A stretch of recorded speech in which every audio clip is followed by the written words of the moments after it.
Well, happy Sunday Funday chat. What an interesting and exciting last 30 days it's been. I was going to be here last week, but of course, the Grim Reaper has to try to drag my ass into the nether realm. But I fought my way back from the void because there's so much fun to talk about. I put off dying for a little longer. Of course, I'll be here to sell you hats and read those super chats. We have a lot of fun stuff to do. I used to do a Sunday Funday back in the day. We used to look at different streamers and lolcows and awkward standouts and trolls and all sorts of fun phenomena on the internet. And I haven't done one in, well, years. It's a nice little roundup. Round off. What is that weed killer called? Round something. And so we're going to be spraying it right into their face, spritzing them in the face like a fucking cat. I'm sure some of you out there can relate. I'm sure some of you are cat owners and understand what I'm talking about. Give them a good squeeze right in the eyes. Hopefully not with weed killer. I'm talking about with water. Jesus. You'd have to be like Mersh if you used weed killer on your cats directly in their eyes. It's going to get clipped and used out of context. There's this guy on YouTube. He sells hats and he hates cats. It rhymes. I don't know why. But he's psychotic about it. Keeps spritzing them in the face with weed killer. Talking about dandelions. I think it's some kind of acid trip gone wrong. I don't know what he's seeing on these fur lines, but they're clearly not covered in flowers. Or weeds, for that matter. How's your weekend going, chat? How are things where you are? Hopefully everything's coming in loud and clear. I hope my dulcet tones are reaching you as we're getting ready to dive into the insanity that's been going on the last 30 days. Quite a few interesting things going on.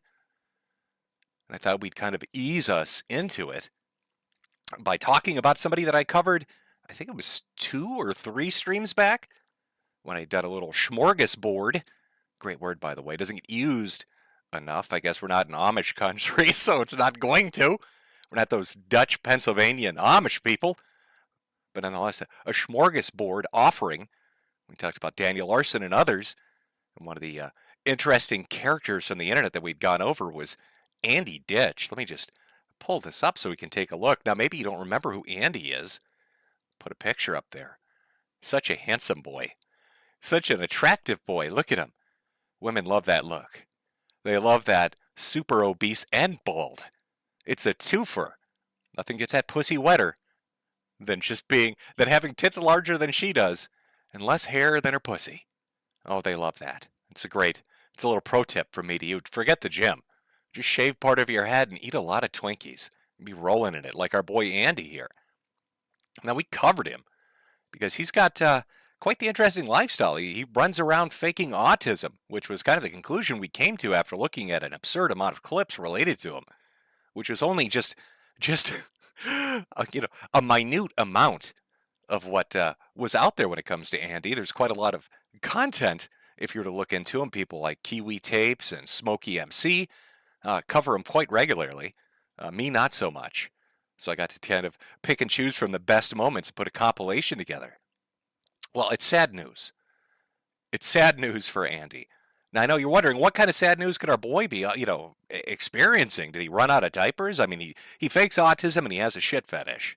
He likes to poop in diapers and force people to wipe his butt. That's not an exaggeration. That's literally what he does. He's been spending a good 2 decades faking that he has a disability, pretending he's slow in the mind, a little water-brained, and trying to get state agents, employees of the government, to come and wipe his pooper. This has been something he's quite dedicated to. He's really committed to the bit. So you have to kind of wonder what would upset our boy here. Did he run out of Pampers? Did the doctors finally get together and just put something in his file that told everybody, hey, wait a minute. This guy is completely full of shit. Not the way he wants to be. He's just a lying bastard. We shouldn't really pay any attention to him. No, there's fucking tragedy in the Andy Ditch household. Now, I know when we talk about tragedy, we have to kind of walk on eggshells. We've got to take a careful perusal of this news. It's quite devastating. Now, Andy is quite the family man. He loves his family, very close to his family, loves his brother, best of friends, is his father's son, always there for the old man, and he loves his mother. Andy he's just very committed to making sure his family's looked after. In fact, he is such a family man, he made the news for how much he loves them. All over the state, They were talking about it incessantly. A man from the city of Tonawanda faces 3 felony charges accused of spiking the food of several of his family members.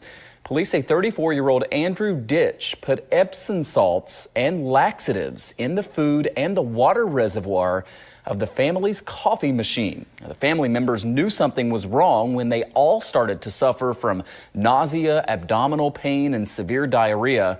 Ditch was arraigned and is being held on $5,000 bail. He will return to court tomorrow for a felony hearing. Uh-oh. So as you can tell, he really, oh God, he loves his family, loves it so much he tries to kill them with a little bit of home cooking. Can't remember exactly what he put in there. I think it was Windex, kitty litter. I don't know. You know, it's just he grabbed whatever was on the shelf, whatever kind of looked like baking ingredients that nobody would really notice. Maybe some Epsom salt, and then he could just claim, "I went in and thought." No, tragedy struck, and not by Andy's hand. Fate itself has intervened. If you remember, during one of the clips, he had a humidifier he liked to run. A lot of essential oils. His mother and father are very sick. I think his father's in congestive heart failure. The mother also had quite a few medical issues, breathing issues. She was on oxygen. And he used to run a oil machine in the house and basically put her to the point of death because he just didn't give a shit. Well, it looks like fate decided, hey, you know what, Andy? We're going to step in and we're going to take care of it for you, champ. We're gonna swoop in and make sure mom is taken care of. You don't need to raise your hand, little angel, or sweet fat little cherub. Let I, death itself, do it. That's from Kiwi Tape's Twitter account. Hours after his mother's death, Andrew Ditch goes on Facebook to forgive her for denying his incontinence. It's quite a sentence, really. You know, it is tragic when somebody's family member dies, and usually I'm pretty hands-off. I mean, Susan, I've made quite a few wine box jokes about that, had tragedy strike her family when her son died of a drug overdose, and I didn't really make a lot of jokes about that, and then she died too, tragically, leaving a husband and a daughter behind. And I thought, God, that's really dark. And as much as I like to make jokes about her and about YouTube monetization and all that fun stuff, I kind of veered away from it. I made one or two, but I really didn't get into it because I thought it'd be rude. But occasionally you'll come across somebody's tragedy, and you'll find that they're so insane and disconnected from reality that they have to find some way to incorporate their disgusting sexual fetish into the tragedy that surrounds them. While the rest of their family is grieving the loss of their mother, of somebody they loved who was in the household, he finds a way within minutes of the announcement of her death to make it about him taking shits in diapers. Again, take a close look at what he looks like, and then imagine the googly that's going to be given by this man at the church at her fucking funeral is going to involve the phrases Pampers and I took a big dookie. So I read this and I laughed for a good 20 minutes. And of course, my wife walked in and was curious, why are you laughing so hard? And then I pointed to this and she thought I was a monster. Why would you laugh at an old woman dying? But it's a fact that he had to make it about his incontinence. He had to make it about his fucking shit fetish. And I know Andy is not a big fan of his mother. He's kind of like Boogie, They got some tipple troubles. My mother twitted my fucking tipples! Oh, now my precious little tipples. But I thought we could read it before we get into the other stuff. I thought, let's start on a somber note. So this one is a dedication to his mother. This is what he decided to put on Facebook to the entire neighborhood, to the family, to everybody that has anything to do with him. When they look up his fucking mother's death, this is what they're going to get. From Andrew Ditch. I want you to know, Mom, that I have help for my disability and needs. I am safe. The hard work you had done to help me is all paid off. I just want to hold you, but I couldn't get there in time to see you. I was hoping to see you tomorrow, but we will see you again someday. I wanted to say how I forgive you about not accepting my incontinence and things you had a hard time with doing because of your back, and how if you didn't have the back issues, you probably could have handled me as a kid. Having autism was not your or Mike's fault. I hope he forgives you too. I know I did. I just wanted everything to go back to the way it was before your heart attack in 2012. When I was working and had all kinds of help. Can we just pause for a second here? I know we're only halfway through. 2012 is when her heart condition began, when she had breathing troubles and everything else you associate with somebody having heart issues. 13 years. 13 years you're withering away. 13 years your health is fading you as your heart and ticker goes away. And believe me, this is something I can relate to, having had multiple heart attacks. I've got 2 stents in me. I have congestive heart failure. I know what it's like. It's unpleasant. Everything surrounding it is unpleasant. Now add to that the fact that she is a old woman, geriatric, with other health conditions, barely able to get around her house, barely mobile, as you can imagine any mother or grandmother would be. And you've got this fat, retarded fuckwit for a son. And he is Googleizing you, talking about having to take big old poops. Over a decade. Over a decade of suffering with this fat, ugly, retarded man-child, constantly talking about how he has autism and he needs mommy to wipe his butt. And there you are gasping for breath in your final fucking days as your big retarded son harasses your husband, which he did, by the way. He's currently doing. Harasses your husband and your other children. Won't even allow you the peace of the twilight of your life. Let the morphine take you away in its sweet embrace into the never land of eternity. This fat piece of shit is going to go on and talk about how he forgives you for not working harder through your heart attack recovery to wipe his butt. That's pretty stunning. Mom, you're not going to be forgotten. I hope Kenmore Mercy Hospital, who failed you, does not do this again to anyone. Mom, I'm sorry. I had a hard time functioning and being able to behave because I couldn't do things. I needed predictable environments. Funerals are not fun and are hard to deal with. I just want to cry now because I miss you. At least I have people taking care of me like name redacted and others. I would like name redacted to go with me tomorrow to be with Dad and be back to my house before dinner time, even if she doesn't get paid the full time, because she only works to 2 p.m. with me tomorrow. Gotta find a way to close it out on something strong, like bitching that your state aide, who's been forced to wipe your butt by the fucking government, doesn't clock out too early. I know you're only getting paid till 2 o'clock, Shaniqua, but I'm really going to need you to take me to this funeral so I can talk about Pampers, and then I'm going to need you to take me to my dad's house so I can make it all about me. It's a very, it's like a portal. People like Andrew Ditch are a portal into modernity. I know. Oh my God. Here goes old man Jim bitching about the kids again. But really, hear me out on this. Is there a better example of what the hell is the matter with people in this day and age? Everything has become some narcissistic, ego-fueled adventure through life. Everybody's the main character. Everybody else is secondary. They don't have feelings or needs.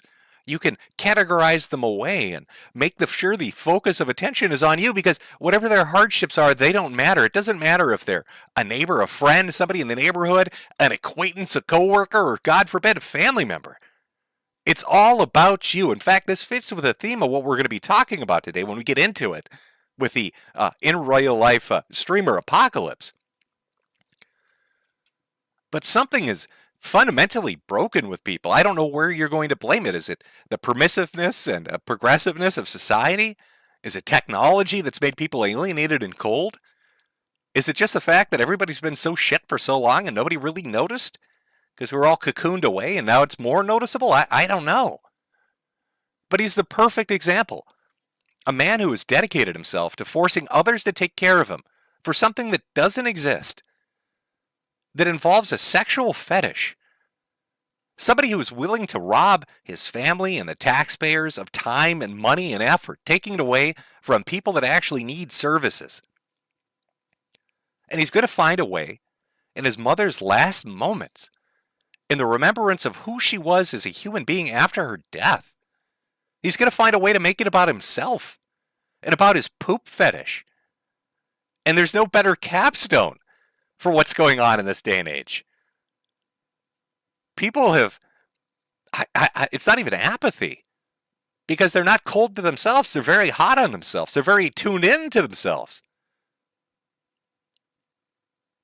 There's just something fundamentally broken with people. And that's not even generational. This isn't me putting this just on Zoomers or millennials or alpha. This goes to boomers and everybody else. They've all become sick off the saccharine, sweet titty of pure, unbridled narcissism. And it's kind of fucking disgusting. It's a little bit insane, I'll be honest with you. So I thought, I'd start us off with that. Because what better example, what better segue to get into talking about some of the most fucked up people on earth? When you're talking about in real life streamers, when you're talking about the stuff that they do, I know you've probably heard about a few here or there. We're really going to go nailing through a few that I think are most interesting, and talking about the others is too. People like Somali and Doherty, Vitali.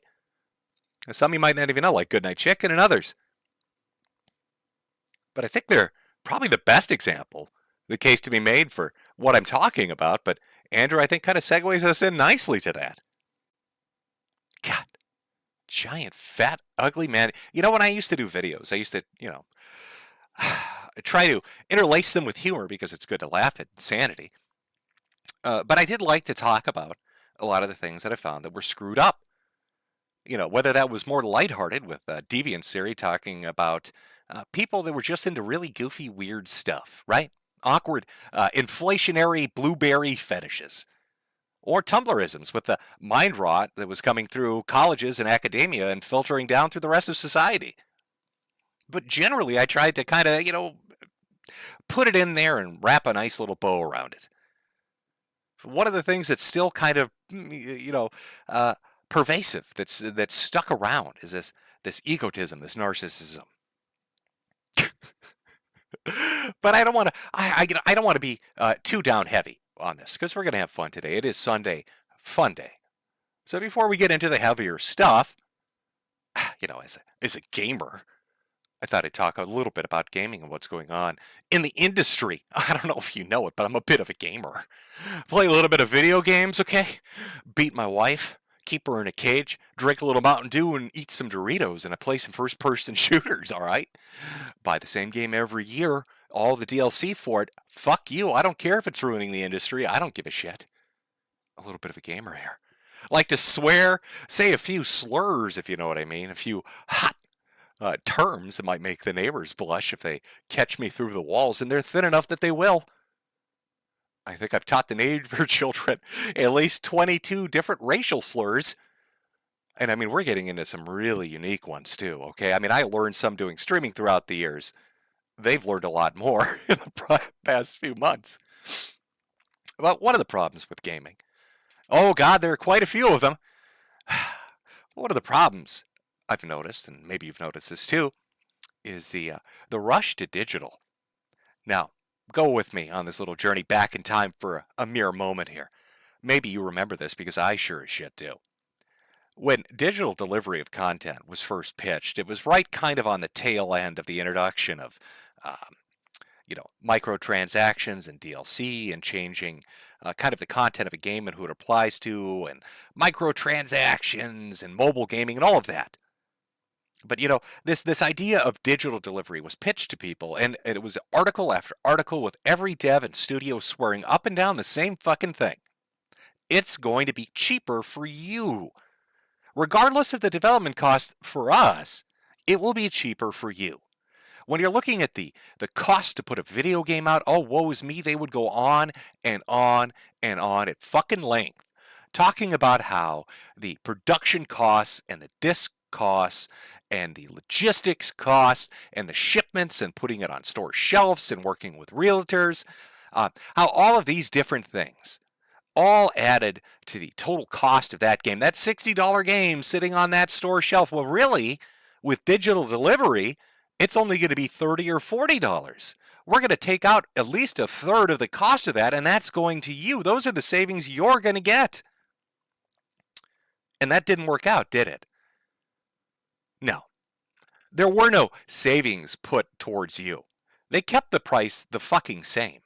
When you go to buy a digital copy, it's the same as a physical fucking copy. It's the exact same amount of money. Now, explain to me how that is. After they spent years on a campaign to tell you that you didn't need to own physical media, that digital was just fine. Believe in the power of your hard drive. Believe in the strength of the cloud. And you're going to save some money. You're going to actually be financially better off, and we're going to make just as much money, so don't worry about us. And then once people start adopting it, once they get used to the convenience of it, once the numbers start to go up, you get fucked in the ass. They bend you over and fuck you. But their greed doesn't know any limits. So where are we at? Well, maybe you noticed something within about, I'd say the last 2 or 3 months. It started with tweets from different developers and people working on the project. Then you saw a few of the indie gaming journalists talking about it. Then a few of the larger platforms and more large and mainstream gaming journalists started doing interviews. And what do you know? The conversation shifts from, it's not just, how much we're going to charge for a digital copy of a game. We're going to start charging an obscene amount just because our development costs now are so through the roof. We become so much like Hollywood in such a disgusting, wasteful way that we need to charge you $100 for Grand Theft Auto 6. And immediately once this started getting floated around, you may have noticed a few things. First, the apologist came out. Oh my God, you don't understand. They spent a decade working on this. Billions of dollars have been put into this project. Really, it's okay if they do it. It's different. It's special. You should really accept it. It's going to be a great game. You're going to buy it anyway. What are you bitching about? Look at Grand Theft Auto 5 sold 200 million fucking copies. Are you going to say no to Grand Theft Auto 6 at $100? No, of course you're not. Shut up and sit down. This was testing the waters. This was much bigger than just this title itself, much bigger than just this company itself, just like with that digital distribution shit. Here we go again. Hey, $100 a fucking game. We've got a lot of large costs and you're going to like the game anyway, so shut the fuck up and pay. Well, how did that work out for you? Because it quickly evolved from there, didn't it? It went really quickly from this. Because if you'll notice, within months of this happening, suddenly we've got who coming out? Oh, fucking Nintendo coming out. Hey, everybody. Oh, don't you love the Switch too? Well, the hardware, that's not too out of the spectrum, the norm, the range that you'd expect. $450 for a console. That sounds reasonable. I mean, you paid $750 for that PlayStation 5 Pro model. You're going to pay $600 or $700 for the fucking Xbox Series X.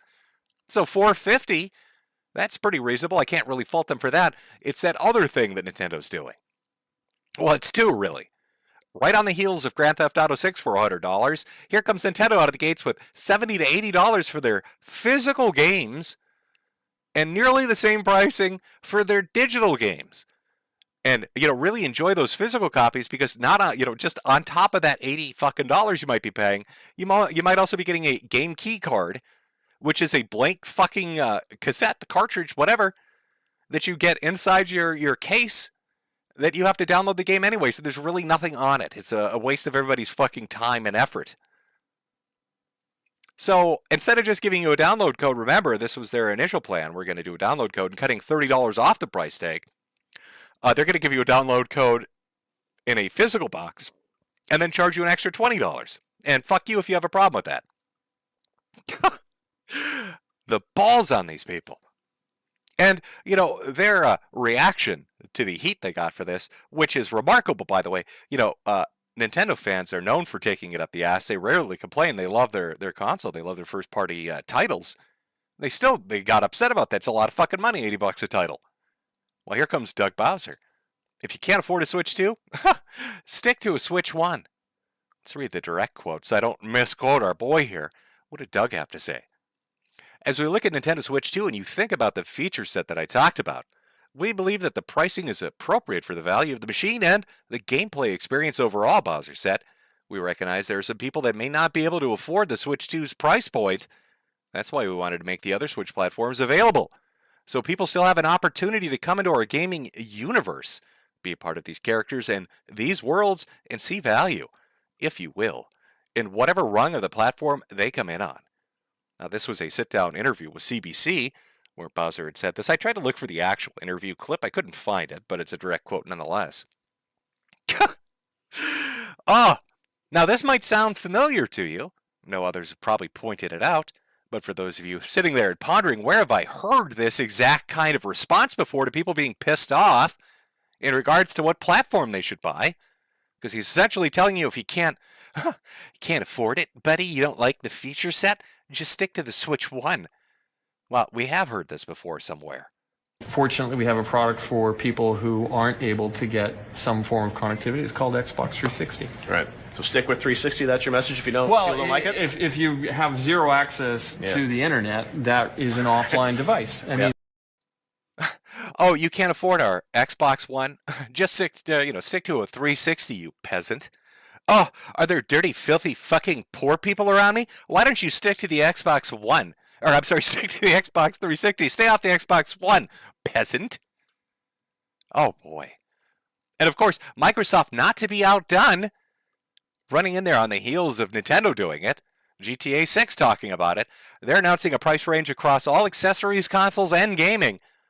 So now the one game they release a year that runs at 20 fucking 2 FPS in a sub 4K resolution will now cost you $80 to $90, and you get to run that on a now more expensive Xbox Series X.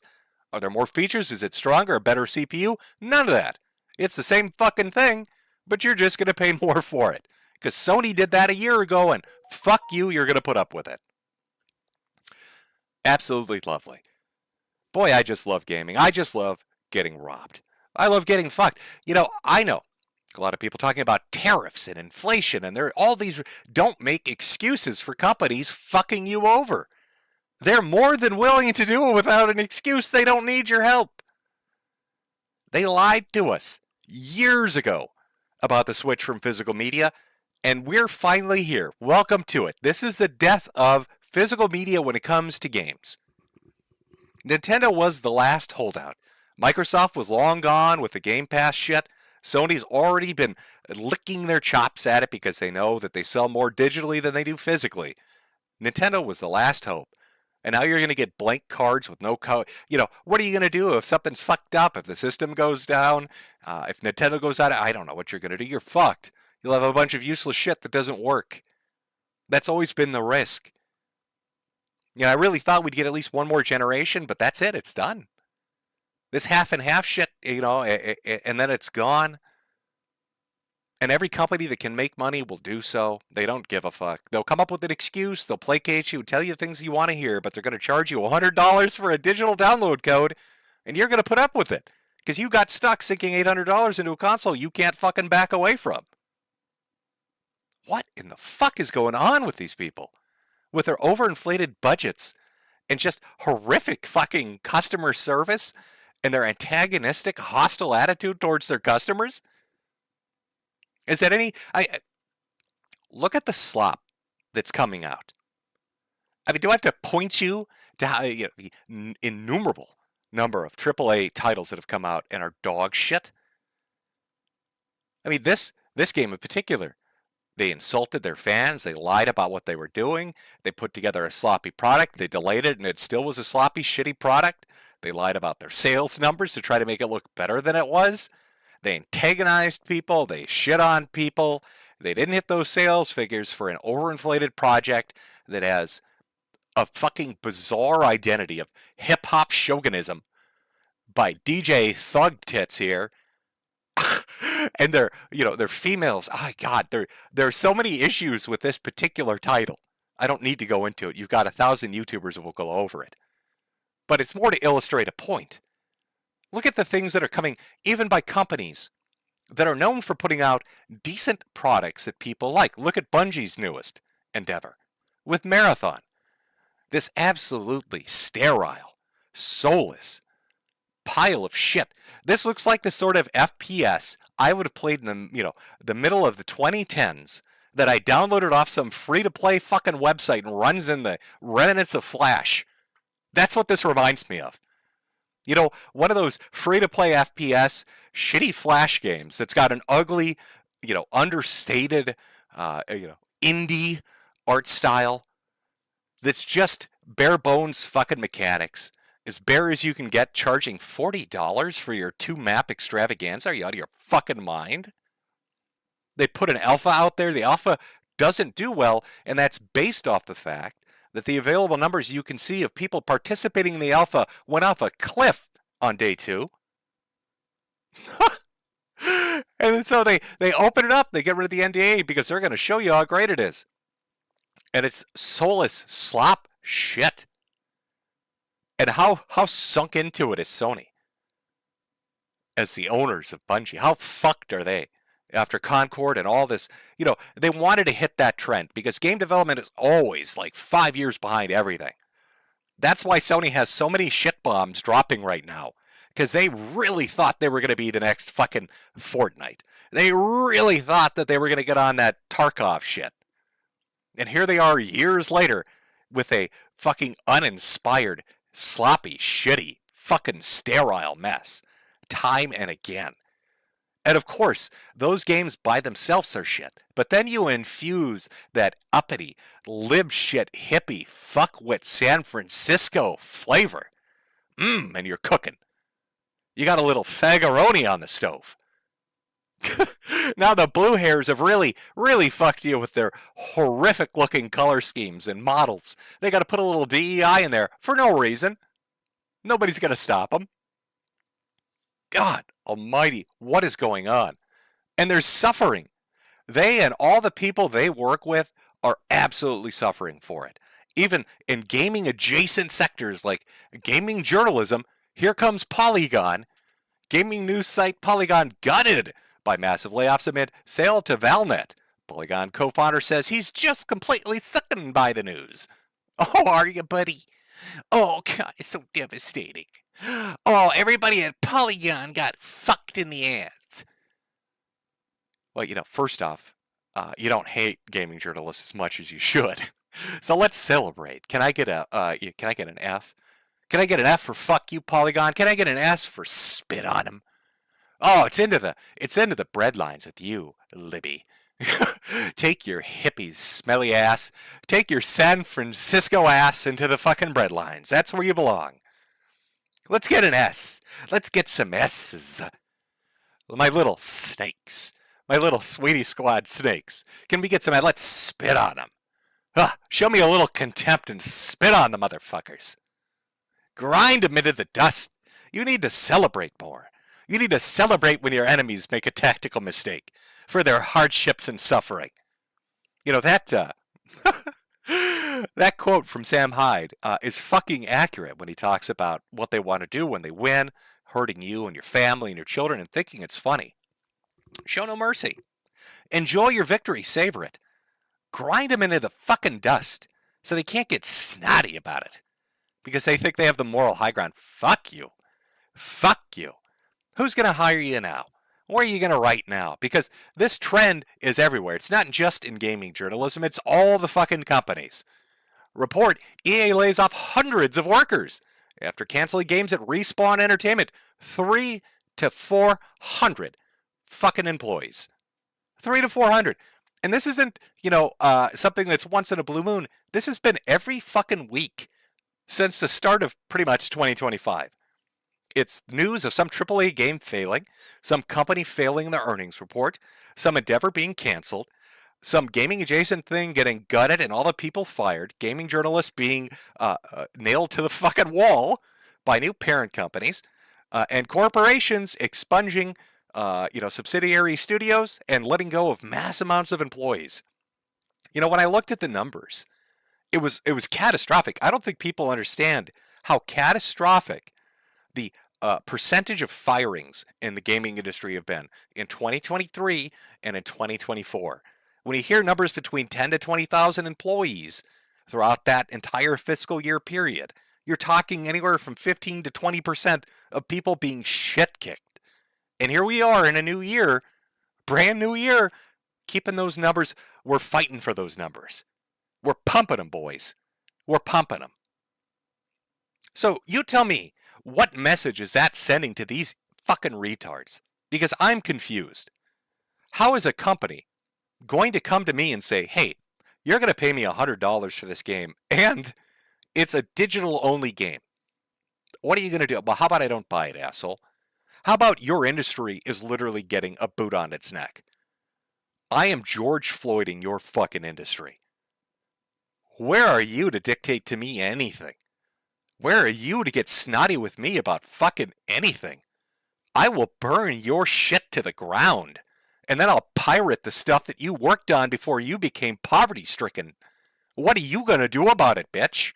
Ask your journalist friends to write an article crying? Sorry, they got fired too. Where do you get off treating me as a customer like shit? You smug little fuckers. For a decade, you've been like this. And now you are reaping what you sowed. And I think it is fantastic. Because this industry needs to get gutted. It is as incompetent and spend happy and visionless as Hollywood. When you look at the amount of monies those studios lose, the amount of projects they embark upon that are fiscal fucking disasters, and then you look at the gaming industry and notice they have followed lockstep with that fucking model. But the difference is Hollywood has existed for 100 fucking years, so they know how to use and abuse tax shelters and all sorts of loopholes to protect their ass. Whereas you, my gaming industry friend, don't know how to do that. Nobody has a 100-year relationship with your shithouse.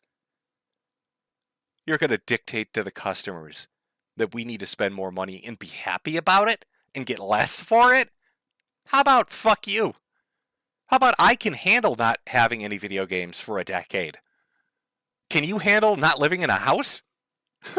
I can handle no multiplayer for a decade. I'll read a book. Can you handle living in your fucking car? I can handle not enjoying the newest fighting game or the newest pew-pew shooter game. Can you handle 18 days in a row and no food in your tummy? I think one of us doesn't really have the sternness to survive this. I don't know, chat. I think these people might have overestimated their ability to fuck around because they know they are surely finding out. And they'll keep doing it because the people in charge of these studios are brain-rotted retards. Does that mean everybody in the industry is bad? No. Does that mean every company's bad? No. But it sure is prevalent. It sure is a lot of them. This might be the perfect opportunity for mid-tier developers. If you look back on the history of gaming and you look at some of the best libraries that ever existed, you'll see something like, and I don't think anybody will disagree, even if they had a different console at the time. But look at something like the PS1 in particular, or even the PS2. Use these two as an example. There were so many companies that had existed before those consoles that had made niche games that either didn't get ported over or didn't get translated or didn't have the money for a publisher. And these companies, when they had that opening up, of verdant green new fields and not being under Nintendo's thumb and not having to worry about Sega imploding, this open opportunity. You had all these companies coming out, Working Design, all these other companies. I mean, think of something like that released stellar fucking games that weren't AAA, but they weren't indie. They were this weird sort of middle ground. They created an amazing library with a real breadth to it that you don't really see anymore, with unique, fun, quirky, funny, different experimental games. And that time period, and not just PS1 and PS2, but you've got the N64 and the GameCube, you've got stuff like the Dreamcast. Think of the titles that you used to see come out, even the first party stuff, just the fucking the field of games that you had. The things that you could look into, the things that you could play, how fucking quirky and weird and good they were. And seeing these big powerhouses that have dominated everything, that have ruined everything, that have just run their business in a shitty way, treated their customers in a shitty way, bullied and berated others with their wealth and prestige in a shitty way. And now they might have an opportunity. As they all fucking go down in flames, The little guy can pop up and say, hey, we don't have $100 million budget, but we make stuff that's not dog shit. Maybe you should check it out. Maybe you'd like it. Maybe we could accommodate you. We have a development cycle that's 2 years, not 10. We have a budget that's $10 million, not $200 million. And we don't do marketing because you tell people if it's good or not, and we sell based on that. I don't know who's going to reign. Is this going to be left as Evercade? Going to be the last fucking console that does physical? Are we going to all be dual swapping our ROMs into fucking Evercade machines? I don't mind that. It can run fucking Tomb Raider and Legacy of Kain, so I'm fine with it. It's like a Sharp X 86,000 or a PC 8801. Fuck it. Let's do it. Let's dual boot this bitch. Let's have those double-lot game devs get out there and start making me little cartridges for my fucking Evercade.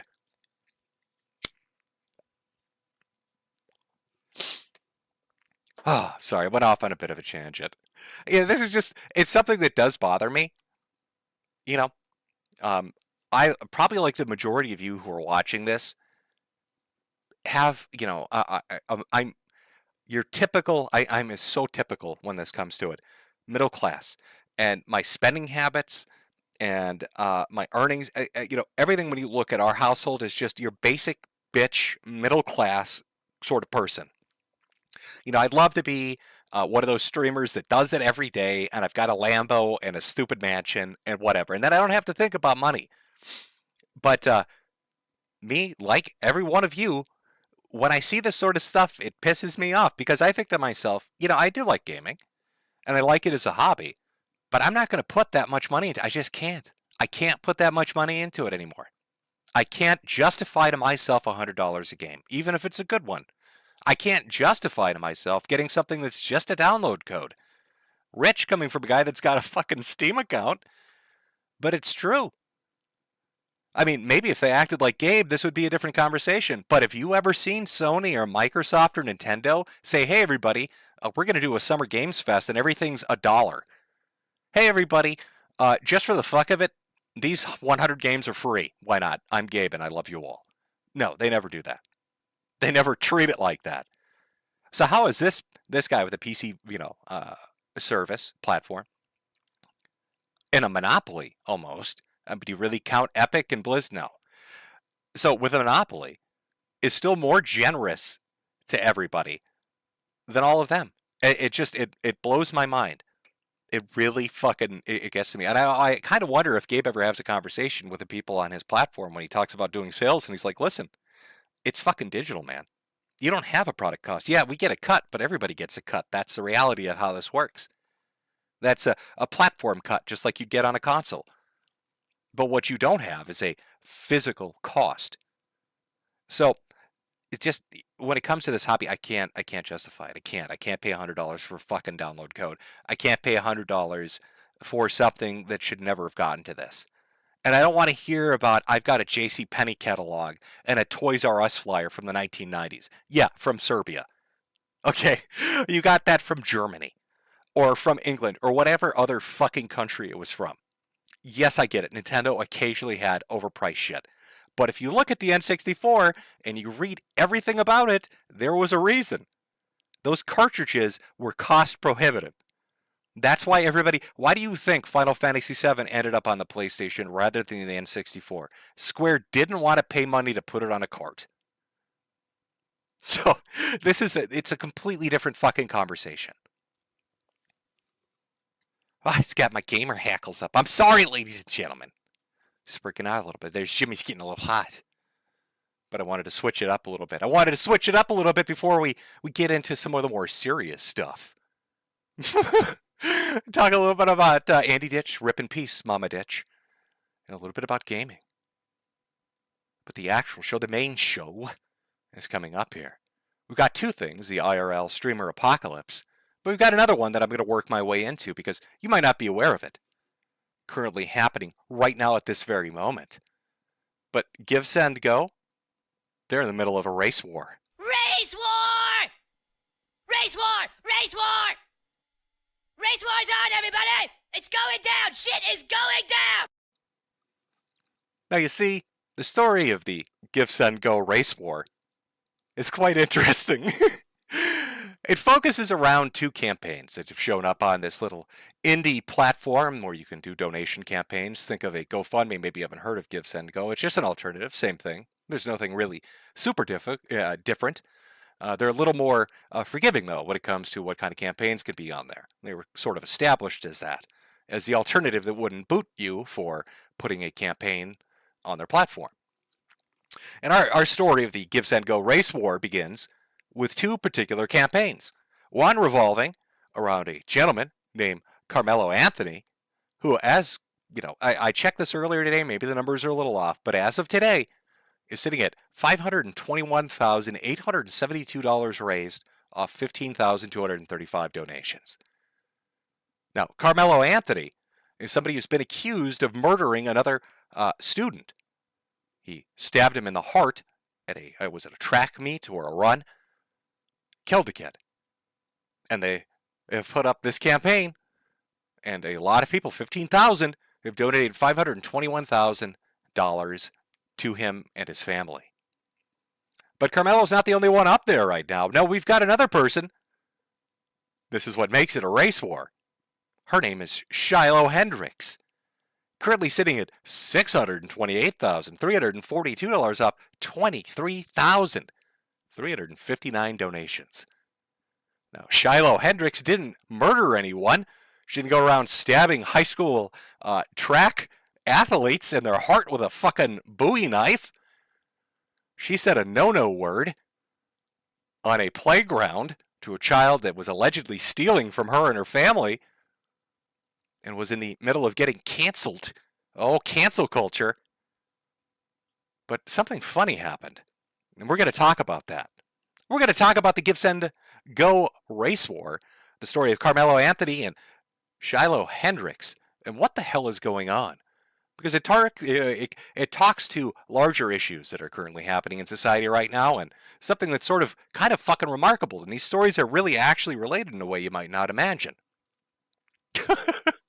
But before we get into that, because this is going to be the show proper, and boy, am I probably going to get in a lot of shit for this one, based on the clips I've got ready to play. It's going to be fun, I'm telling you.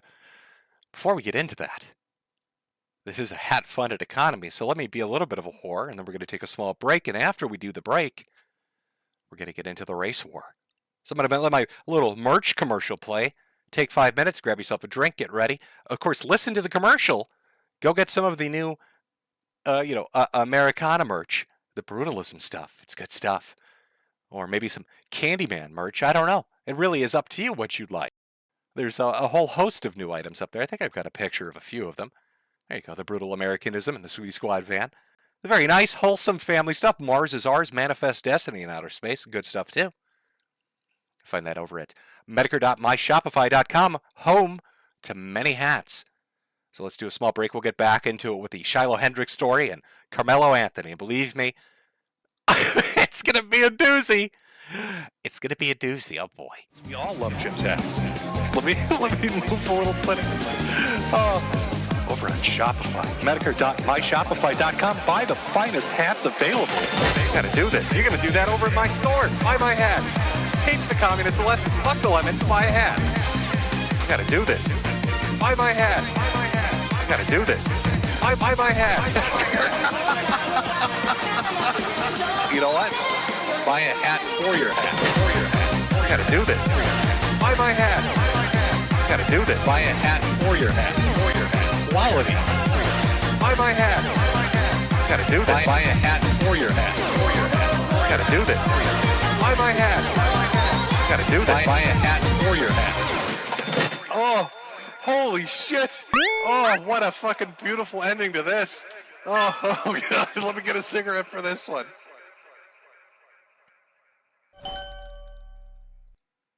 Oh, yeah. Buy that hat. All right, let's turn the little break icon off so everybody understands what's going on. Oh, I hope you had a good piss. Did you write a whole story about it like Andrew Ditch would? Did you say, "Dear Mom, there was a stream going on and I had to go take a piss break. Please post this on Facebook for the whole family to know"? I hear that's a trend now. So I've set the stage. GiveSendGo, 2 different campaigns about 2 different subjects, and let's get into this. We're going to get into some heavy shit. I'm going to start with Carmelo Anthony. And Austin Metcalf is a person that he murdered. The boy that he killed. The teenager that he slaughtered. And, I'm going to start this off. I know I've colorfully titled this a race war, but I want to start this off by saying this. The thing I found most offensive about this particular story, aside from the egregious actions of Carmelo Anthony, is a fundamental thread that's run through it in regards to his father, Jeff Metcalf. Now, I understand everybody grieves a loss differently. I mean, we talked about Andrew Ditch earlier and his weird insertion of his fetish into the death of his mother. But Jeff Metcalf is the father of Austin. And there's something so disgusting about betraying your blood, about turning your back on a family member who has suffered a horrific injustice. And this man has done something that's so fucking reprehensible, that's just so subhuman to do. And I can't get over it. Every child, regardless of their age, should feel like their parents have their back.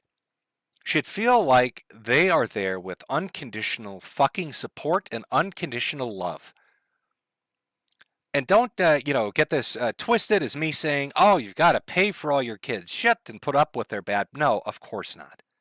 Of course they'll be disciplined. Of course they're going to be, some kind of a structure around their personality and their lives. I get that. But what I'm talking about is when outside forces conspire to hurt your children. When somebody comes at your kids, it's your fucking duty as a parent. It's your duty as a decent human being to unequivocally, 100% back your fucking child to the hilt. And if somebody kills them and takes their life and murders them in the prime of their fucking life, your duty as a father, as a decent fucking man, is to get out there and tell the piece of shit that did it that you hope he burns. That every ounce of justice coming his way is deserved. Because that is what a fucking parent does. You step up and protect your children. And you go after those that hurt them. And it's disgusting that this piece of shit has... I don't even know where to begin with it. I don't even know what the psychology of what I'm witnessing is. I understand people go through grief in different ways, and sometimes it fucks you up. Sometimes it scatters you to the wind, and it makes you think in weird ways and do weird shit because you can't accept the reality that somebody you fucking love, that you had a hand in creating and raising, is dead. But this man, his behavior is repugnant. And understand, this is for any parent. It's not if you're just white, you're black, Latino, I don't care. If you betray your kid like this, you deserve scorn. So I want to show you what this man, quote unquote, has done. His son has been murdered. That's what he knows. Stabbed at a school meet. That's what he knows. And within 24 hours, he's out there to make sure that nobody picks on the other boy that annihilated his son. He wants to make sure that nobody says mean things. You might hurt the feeling of the piece of shit, the homicidal maniac, the fucking criminal that killed your kid. You want to make sure to go out there and let everybody know, the world and the news and your neighbors, to be nice, to behave. You're going to go out there and protect the piece of shit that killed your son. It's very unfortunate that this other child decided to make a bad choice that's going to affect him for the rest of his life. I have compassion for every human being. This is not, I want to make this very clear. This is not a race issue. This is not a black and white issue. I don't want someone stepping up on a soapbox trying to politicize this. I don't appreciate some of the remarks I've seen online that people say there was this fight and they don't know. They weren't there. They don't know. They weren't there. Hey, you don't understand. All right, this boy is a human being. He's got some feelings too. You know, when he when he was shoving that Bowie knife in my boy's heart, as he sliced his heart open with a giant Bowie knife like a fucking victim out of a shitty Hollywood horror movie, when he's reenacting Scream on my son in that school tent, he hurt his wrist a little bit. The thrust of the dagger in my athletic son's chest, because he is athletic, he's well-defined and built those muscles, they provided some resistance, and you don't understand, he hurt his hand. That's not a black or white thing, that's a human being thing. Don't you understand this poor boy that annihilated my fucking son needs your sympathy? And don't you dare say otherwise, or you might be a racist. You might be one of those bad people that says spicy things like the N-word. I want to clarify something right off the start, because I've already heard some rumors and some gossip. This was not a race thing, and this is not a political thing. Please do not comment if you do not know what happened. Do not turn this into a racial thing. It was not. Do not politicize this. It's not. This is a human being thing. This person made a bad choice, and it affected both his family and my family forever. Oh, somebody who else it also just happened to affect was your son, who he murdered. What a fucking betrayal. Now, I don't have some special insight. I can't tell you if there's an afterlife, and if there is an afterlife, what kind it is, what religion it might be. But imagine that such an afterlife does exist, and his son is in it. And after being taken from this world so early, he sees his father kissing the ass of the piece of shit that took him from it. What level of betrayal is that? What level of sort of disgusting suicidal empathy are we at? Now, you might wonder, what about the rest of the family? He happens to have a twin brother who was there and watched his brother die, held him in his fucking arms as he bled to death. Or the mother who's now lost a son she'll never have, what their opinion is. Because when the news covered this story, they were so shocked by what this man was saying publicly, both during press events and directly to news stations, that they decided they had to talk to the rest of the family and see what the fuck is going on. I heard your husband say within hours of this that he forgave this other young man, and he got there so quickly. And I honestly don't know that I could. And I just want to see, and I don't know if there's a right or a wrong place to be, especially as quickly as this has happened. Megan, how do you feel on that front today? I am not like their dad. I am so angry at that boy. And it's just not fair. That's all I have. Yeah, it isn't fair. Yeah, and I would be angry too. I think anybody would. Any sensible person might be. Now this farce, this fucking circus, continues on. The father, he just couldn't help himself. He had to insert himself and give this speech time and time again. Now, when people die, especially in a lot of public eye-catching ways, or things get a lot of news coverage, or things that really, anger people, as this particular case had before the GiveSendGo even started, you'll get others that will start to insert themselves, others with political beliefs, organizations that will try to latch on or use the event that happened and try to incorporate it. And I get that. That sucks, and most people would be annoyed by it. That's understandable. But the father decided to use such an occurrence where a group of people, I don't even know who it is exactly, used his son, talked about his son, said it shouldn't be happening, talked about white kids getting killed across the country. And instead of telling the guy, just fuck off, decided to grandstand. Now, the audio is a little out on this. I tried my best to fix it. It's going to come blasting through. But let's listen to some pearls that he decided to drop after telling everybody to be nice to the killer. Country is wrong. Why can't you stand that and say with that? Maybe you can. Would you be willing to stand by me in a press conference or in an individual interview and talk about this issue that is larger than Austin at this point? God rest the beautiful young man's soul that would have been one of our strongest voices if he was still alive today. Yes, I am, sir. Part of the fucking problem, my friend. You're trying to create more race divide. Okay. I didn't subtitle it, so I'm just going to say it out loud to you. Hopefully you can pick up on it as we're listening to it. Again, the audio is completely fucked. He's doing this via phone to this man, and that's being picked up by a mic that's in the crowd.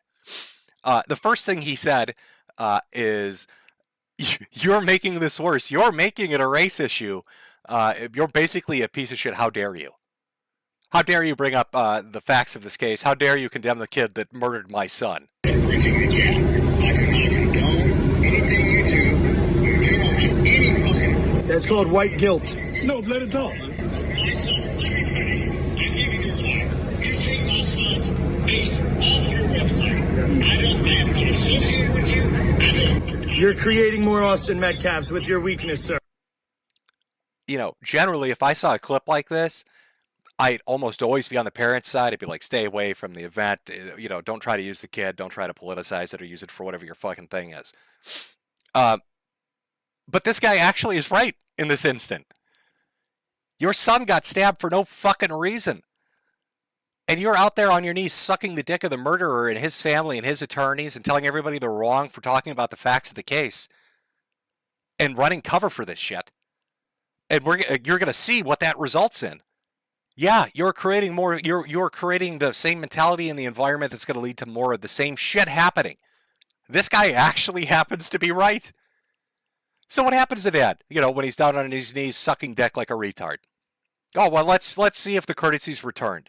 Let's see how Carmelo Anthony's family and his attorneys treat the father of the victim when he shows up at their press conference. Let's see how that turned out. If you take a look at your screen now, what you are looking at is video of Jeff Metcalf being escorted out of the co-working space where the Next Gen Action Network's office is by Dallas Police. You see that there. Jeff Metcalf, the gentleman who was wearing the sunglasses and the blue shirt, who's being escorted out, is the father of Austin Metcalf, who was the teenager who was stabbed and killed in tracking to the school. He is being asked to be escorted out at a press conference that is being held where the parents of the child who is accused of killing Metcalf's child are expected. He got thrown out. They threw his ass straight out of the event. He shows up because he's gonna, I don't know, circle suck all the Anthony males on stage to the amusement of everybody in the press. I don't know what his fucking plan was. But they threw him out. If you take a look at your screen now, what you are looking at is video. Oh, sorry. I think I hit the wrong volume button there. Did I hit the wrong? Oh, Boomer Jim did it again. I'll just, I'll summarize. I'll be succinct about it so we can catch up to where I am right now. What I was saying in regards to the clip was, isn't it interesting that Carmelo Anthony and his family will ask this man to leave when the defense of his son, is essentially that he was asked to leave the tent. That makes it permissible. It's a case of self-defense because he was in a tent he shouldn't be, but he was asked to leave, so he can obviously stab this young man to death. But when his father shows up at a press event, open to the press and the public, he needs to be escorted out by the police. And I was also going to add, just as icing on the cake, to really put the finishing touches on this clusterfuck, the father, as he's leaving, because it's his age, I've always heard people say this shit, and I always thought it was a fucking joke. I always was under the impression that it was bullshit, that boomers will tell young kids, you look them in the eye and you give them a firm handshake. And what is he doing here? He's literally looking them in the eye and giving the police a handshake. Thank you very much for throwing my ass out. Let me shake your fucking hand. He's doing it. He's doing the meme. Amazing. And what did, really just to kind of cap this off, what did Anthony's attorney have to say about this after having him escorted out and thrown out? After this man has gotten on his knees and sucked the dick of the person that killed his fucking kid? What did they have to say about it? Oh, let's give it a listen. And all I'm going to say, so it don't be asked later, is that was disrespectful and just shows you all the character who is not invited. He knows that it's inappropriate to be near this family, but he did it. And so I say to people, actions speak louder than words. Okay? What he has failed into is the political operatives that want to make this thing a political thing of hate, yet bigotry, and yet racism. Das racist. Oh, shit. Can I say first, I really appreciate the costume choice of the man on the left. I feel like I'm watching a Kid and Play movie from the late 80s, early 90s. I'm just waiting for fucking Urkel to pop out somewhere. It's like one of those made-for-TV movies where they're kind of adults, but they don't say any cuss words, and they're gonna get jiggy with it, yo. That's the outfit this motherfucker's decided to wear to this press event. And then he's got the dime store preacher as his fucking attorney up there. I don't know if this nigga's gonna sell me a fucking Cadillac or what. What are we doing up here? Oh lordy. This man is a racist. Beautiful. Fucking beautiful. So you might be asking yourself, because Carmelo now is sitting on how much money in total was it? How much money in total was it that they fucking raised? Let me just pull this up here. Yeah, $521,000. $521,000 given to somebody who essentially just killed some kid at school because he felt like it. Wasn't supposed to be at the event, wasn't registered in the event, skipped school to go there. Alleged to have been going through people's bags to steal shit. Asked to leave and killed somebody. And that's deserving of $520,000. And oh my God, if you watch social media in regards to this, did black people love it? There is a wicked case going on in America. I was raised kind of as late Gen X, early millennial. And, it was always taught to us to be colorblind and to believe in meritocracy. And this was sort of drilled into us. And the continuation, the evolution of that has led to a suicidal empathy. White people do not collectively believe in themselves as a group, and they don't ever say shit when something happens, and they feel bad if they're forced to address it. But every other group on earth does not think that way. They don't believe that shit. You want a case in point? Go look right now. And this isn't even really a different, two differing races or ethnic groups. Go look at Pakistan and India, who are on the brink of war with one another, and look at how they talk to each other. Look what happens when the Indians or the Chinese have a border dispute. Look what happens when any group, such as the Chinese, are in Africa. Their Belts and Road program where they go around giving third world countries well,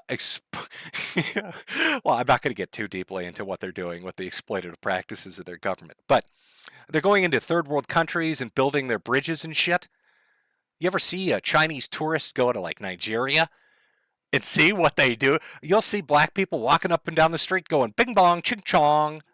You ever see what the Chinese, how they react when black soccer players show up in China?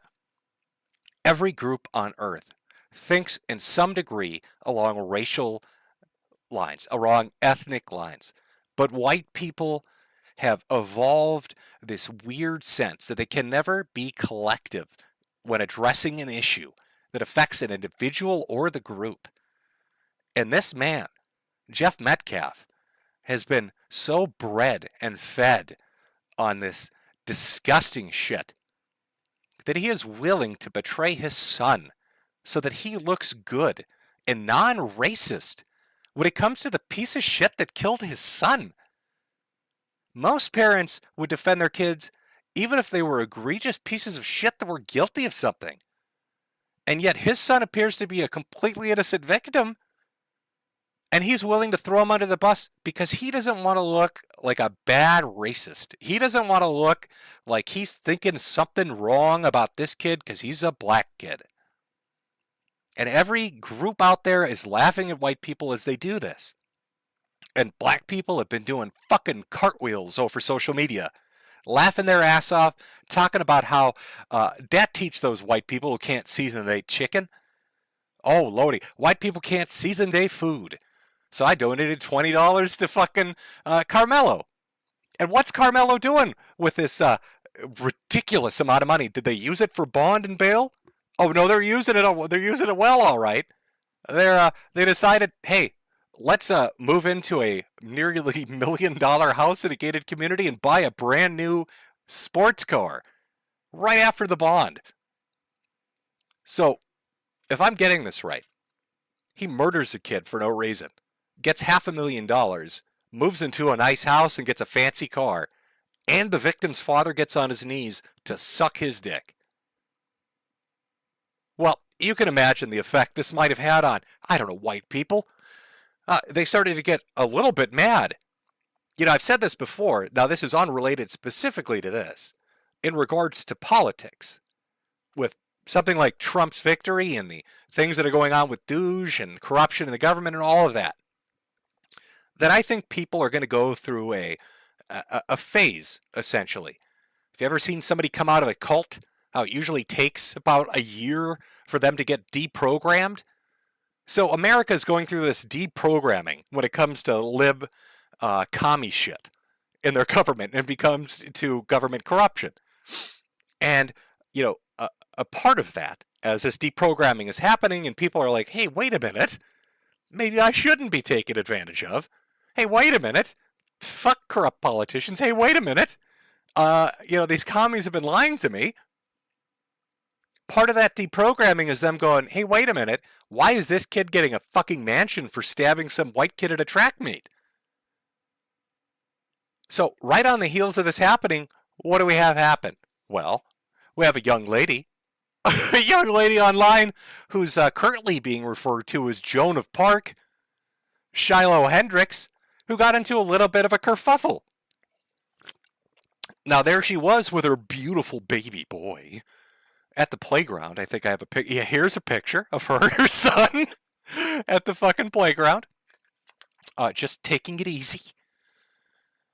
When allegedly, one of the little kids at the playground, little black boy, went through her stuff and stole shit out of her purse, and she flipped out and said she said a naughty word. Now I get it. People should not go around, you know, there should be a limit to how we interact with kids, regardless of who the kid is. But, you know, if somebody stole shit from me, I don't care if they're 5, fuck them. You know, I don't care if they're 5. If they're black, they're getting called an N-word. If they're white, I've got to be more creative. Probably trailer trash. I'll find something. I'll find something to stick.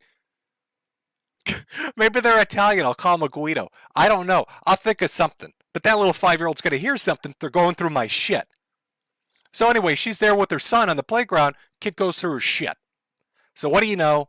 Because this is a modern day and age, and you can't do anything, anywhere, anytime, to any degree that involves an expression of who you are without somebody showing up with a fucking camera phone and deciding that they're going to use it to get you canceled.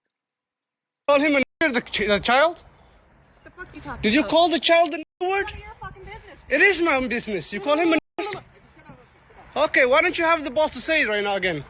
Fuck you, Okay. All right, that's what you say. You don't go digging through people's shit, you dumb fuck. Nobody dig into your shit. A little fucking kid just did, you dumbass. That little kid, you call him a... Yeah. The little child? What if he acts like one, he's gonna... Are you about to hit him? You chase him here?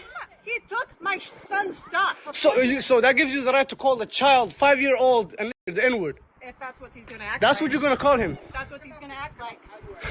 You know, that's a hate speech. And you can be recorded for that. I don't give a shit. Huh. Fuck off. Okay, we'll see about that, what the internet has to say about you.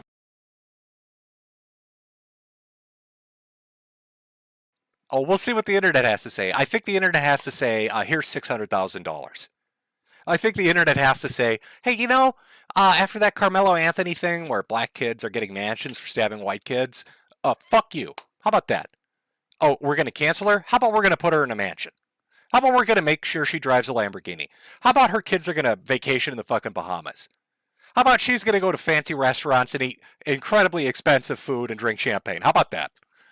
How about that for that 30-second interaction? How about that's what the internet's going to say? How about white people have just reached the fucking limit? How about they've hit the peak of N-word fatigue?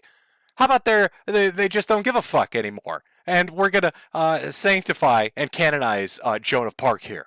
How about that? How about that? Also, you know what I really like? What I really enjoyed the most about this particular interaction? I don't know if you caught this or not, so I'm going to play it for you. She's like a horse whisperer to this guy. I don't know if you caught it. Let me replay it. She's using a very special vocalization technique to get her point across. You call him a nigger? Call him a nigger? I can't believe she monkey talked him. She sassed him. That was an orangutan call she did to this guy in the middle of this fucking park. And he didn't have that dead stop. He didn't know what the fuck to do. Did she just McGilla Gorilla me in the middle of this fucking park? 600,000. Here you go. Here's your money. Would you like Bitcoin with that? She's going to have that video fucking put on Blu-ray and in a little shrine. So when her kid asked, "Hey, Mom, I thought we were like originally middle class. How are you affording to send me to like fucking Cambridge?" And she's going to hit the play button. In fact, that's what the license plate on her Lambo is going to say. That's what the fucking license plate is going to say. That's it. She's cracked the code. She's the monkey whisperer. She's the fucking monkey whisperer out there. Now, how could this story get better? Oh, because of course it can. Because the person who decided, hey, we need to cancel her. Now, you need to know, this took place in Minnesota. Okay, and there is a large population that has been imported into Minnesota over the last decade of Somalis. In fact, I believe it was it must have been 7 or 8 years back. People up north, I think it was in Duluth, had a complaint because a lot of the immigrants that were coming over, Somali and otherwise, they didn't have any of like the early childhood vaccines. And so they were worried that their kids who were going to school with these other immigrant kids were going to get stuff like measles or rubella or tuberculosis or all this other crazy shit. And I remember, I think it was Walls had gone up there and had basically told, it was some government representative, gone up there and told them, you're racist for even being worried about that, and you need to leave the state. Minnesota, what I'm trying to get at here, loves its Somalians. So there's a very large population, and this happened to be a Somali immigrant. And a very special kind, too. Rochester man charged with raping teen earlier this year. Omar, 29, and his acquaintance, Omar, 41, both of Rochester, are facing felony charges related to rape and sexual assault of a 16-year-old female earlier this year. You might be asking, how can a convicted pedophile be at a playground? Well, lo and behold, charges dropped against Rochester man accused of sexually abusing teen victim. The Olmsted County Attorney's Office has dismissed the charges in the interest of justice. Now, why would the DA pictured here be interested in dropping the charges in the interest of justice after waiting 2 to 3 years to even begin the proceedings against the alleged perpetrators? Because Minnesota runs cover. I mean, this was ground zero for the George Floyd riots, where half the Twin Cities were burned to the ground, where the government encouraged it, the governor's daughter encouraged it, his wife encouraged it, where the mayors of both Minneapolis and St. Paul encouraged it, telling everybody insurance would pay for it, and it was the voice of the oppressed speaking out, and that businesses would pick up right afterwards, not to worry.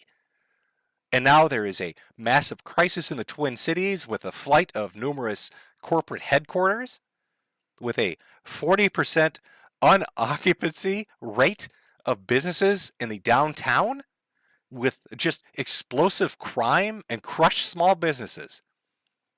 This state loves protecting criminals. So of course a man accused of raping children is at a fucking park by himself, filming people, and just so happens to catch this. Remember, Minnesota is the place that somehow allowed a group of Somali immigrants to steal $250 million from children. They stole $250 million from kids in relation to feeding them. It is a fucking criminal paradise in this state. So here we are. Here we are. in the current day. And what are we dealing with? On GiveSendGo, you've got a group of people, mostly black, mostly, tweeted about by black people, and then you've got that special taste of liberal, that flavor that always pops up, that middle-aged fat white woman that just loves to take up these causes and dynamics. Out there, putting out that that GiveSendGo, making $500,000 for stabbing some white kid to death and laughing about it as the father begs for forgiveness. And then you've got white people who are essentially sort of waking up, getting tired of it, I guess, and have decided, you know what? We don't really know shit about this woman. All we know is some pedophile on a playground is saying they're going to cancel her because she got pissed at some kid stealing shit from her. And instead of letting her get swatted and fired and fucked with, we're going to make him a millionaire. So let me just say, welcome back, white people. Round of applause. It took you long enough. You've been sitting there for so long getting fucked in the ass, thinking of yourself as not a group, thinking race didn't exist, as everyone laughed at you, as criminals exploited you, as politicians pissed on you, as you kept getting fucked out of scholarships and business positions, as everybody told you that you were the responsible one for all the woes of society, and you finally decided, nah, you know what, I'm good. I think I've had enough. I think white people might have reached their limit. I think white people might have woken the fuck up. I just don't get it. I really don't. Truthfully, when speaking about this kid's dad, how you could go out there and just shit on your own son. It's just unreal to me. I don't know what to say, pals. I think the dad's a little brain diseased. I think he's a little brain diseased. And I don't know anything about this woman. Usually what will happen is something funny will come out, and we're going to find out that she's got like a former black husband, or she's on like the World Jewish Council or something funny. But I don't think it matters at this point. I think people are just fucking tired. I am. Are you tired? Even when it comes to the gaming shit, I'm just so tired of it. I'm just tired of listening to academia and to, modern journalism and all these other things that just constantly have to chime in with everything always being some white person's fault and white people being the root of all problems. And it just gets fucking grating after a while. I think people are just fed up with it. Now, I don't know how insane it's going to get. I don't know how woken up white people are going to get. But at least we'll get some spicy shit posts, maybe. Maybe they'll get maybe the humor will come back a little bit. I don't know. We'll have to see how that turns out. We'll have to see what happens. Move it along. Move it along. On to the next subject. Let's talk about unity and living under the rainbow. Let's talk about streamers. Because while the little GiveSendGo thing is a good example of something that's currently going on when it comes to just how people are behaving, or gaming is a good example of companies that just decide to fuck over the little guy, or Andy Ditch is a good example of how narcissists with sexual fetishes will find a way, even at the death of a family member, to insert it. These all still pale in comparison. Yes, I am saying stabbing an innocent boy at a track meet pales in comparison to how much I hate streamers. In real life, streamers are the fucking worst. When we were talking about Shiloh Hendrix, we're talking about what happened with that. Just happened to be a guy with a phone to stream it, to picture it. There is some weird fucking... Maybe you've noticed this, especially like if you ever watch law enforcement clips on YouTube. Doesn't matter what kind it is. Have you noticed how a lot of criminals, or even people that get pulled over or talked to by the cops, think that their cell phone is like a fucking protection charm? That think that it's somehow going to ward off anybody fucking with them? And this mentality extends to everybody. We're going to cancel anybody. I've got my phone on me. You better not say a mean thing to me. How many cyclists make it their life's mission to be dicks in traffic with a fucking phone camera going, just in hopes that they can fuck with a driver doing their basic commute to work in the morning? It's like a sickness. And like the best example, like the focal point for what I'm talking about are IRL streamers. What started off as cutesy shit where their audience would fuck with the streamer has like metastasized, it's metamorphosed into this horrendous diseased thing where people think that they can just go out and fuck with an everyday person, and because they have their fucking little camera phone on them, they're untouchable. And it's the most obnoxious shit. You know, back in the day, I used to do videos on spree killers, and I hated them. I hate spree killers. And one of the reasons I hate that is because these assholes would always have a list of gripes, regardless of what it was. But they'd never go after the people they talked about. Instead, they'd go to some supermarket and kill innocent people. They'd go to some religious institution and kill innocent people. Your regular, everyday folk who aren't fucking with anybody, that are just trying to get by, and some rancid piece of shit has to go out and fuck them up for no reason. And IRL streamers are like a shadow of that. They've decided they have some kind of God-given right to go out and fuck with people and make money from it. And they're untouchable. Jack Doherty is a great example of this. Hires security, big muscular motherfuckers to go with him, so he can go around fucking with everyday people and never get touched. And he's got his camera and you can't do anything about it. But there's a trend that's starting to pick up momentum. And it's happening right now in Southeast Asia. And it's actually real interesting. So I wanted to start off this segment with a story you might not be familiar with, because you've probably heard one or two examples of this, but I want to focus on some shit you probably haven't heard of. So we're going to talk about somebody who might be a little bit different. Good Night Chicken. Cambodia jails Taiwanese YouTuber for fake kidnap. What? What do you mean jails? What do you mean arrests? Now this story and the events preceding it happened a little over a year ago, and I really think it's like the kickoff moment. A lot of people look at what's going on with Johnny Somali or others right now over in these countries. But this, I really truly feel when you watch, kind of when we go over this, is a start of nations and society saying, fuck off, we're done. We're not going to do this anymore. This is done. This is obnoxious. Fuck you. There are going to be consequences. So what did these two guys do? Well, let me play a few news clips and we'll go over it. A Taiwanese internet personality has been arrested in Cambodia for allegedly faking an assault during a live stream. Chen Nengchuan, known online as Goodnight Chicks, claimed he was beaten and robbed at a casino in Cambodia. In a live stream, Chen appeared in a disheveled state, claiming to be fleeing security. He then went offline, sparking claims he went missing. Cambodian authorities have denied the incident happened and are expected to release more information. A Cambodian court has sentenced the Taiwanese live streamer and his cameraman to 2 years in prison. Streamer Chen Nengchuan, known online as Goodnight Chicks, claimed he'd broken into the headquarters of a scamming ring only to be caught and tortured. But it all turned out to be fake. Police say they found Chen and his cameraman staying at a hotel with a room full of props. The pair were arrested. Criminal rings have abducted hundreds of Taiwanese citizens in recent years in Cambodia, using fake job offers to lure their victims to the country. Police say the fake video damaged Cambodia's image and public order. So let me give you the Cliff Notes version of what happened here. Very popular streamer over in Asia, a Taiwanese guy, his cameraman, and a few of their friends decide that, hey, you know what's been in the news a lot lately? These rumors, especially on social media, about people getting kidnapped and forced to work in sweatshops in Cambodia.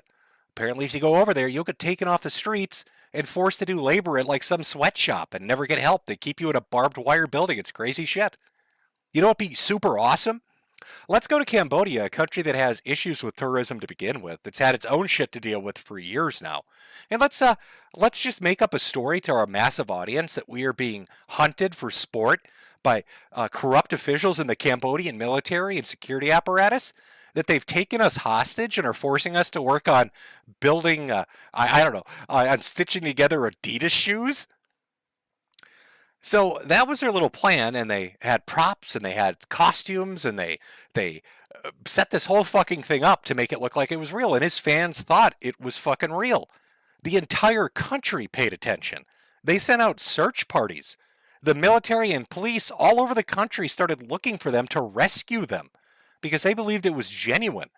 Until people noticed small things like, hey, you know, the background of this hostage video seems to be from a fancy 4- and 5-star resort located at this beach. Uh-oh.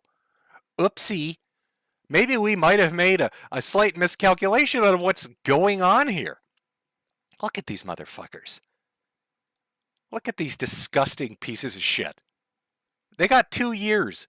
2 years. Cambodia put its foot down and decided, you know what? We're done. We're done fucking playing games. Fuck live streamers. Fuck these IRL parasites. You don't get to come, fuck with people, fuck with governments, fuck with reputations. You don't get to screw people over to make a nickel and then walk away like it's just a prank, bro. You know what the prank is? You're going to prison for 2 years.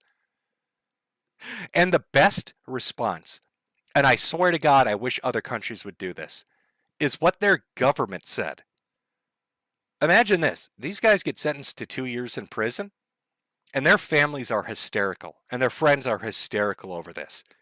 So they make an appeal to the Prime Minister of Cambodia.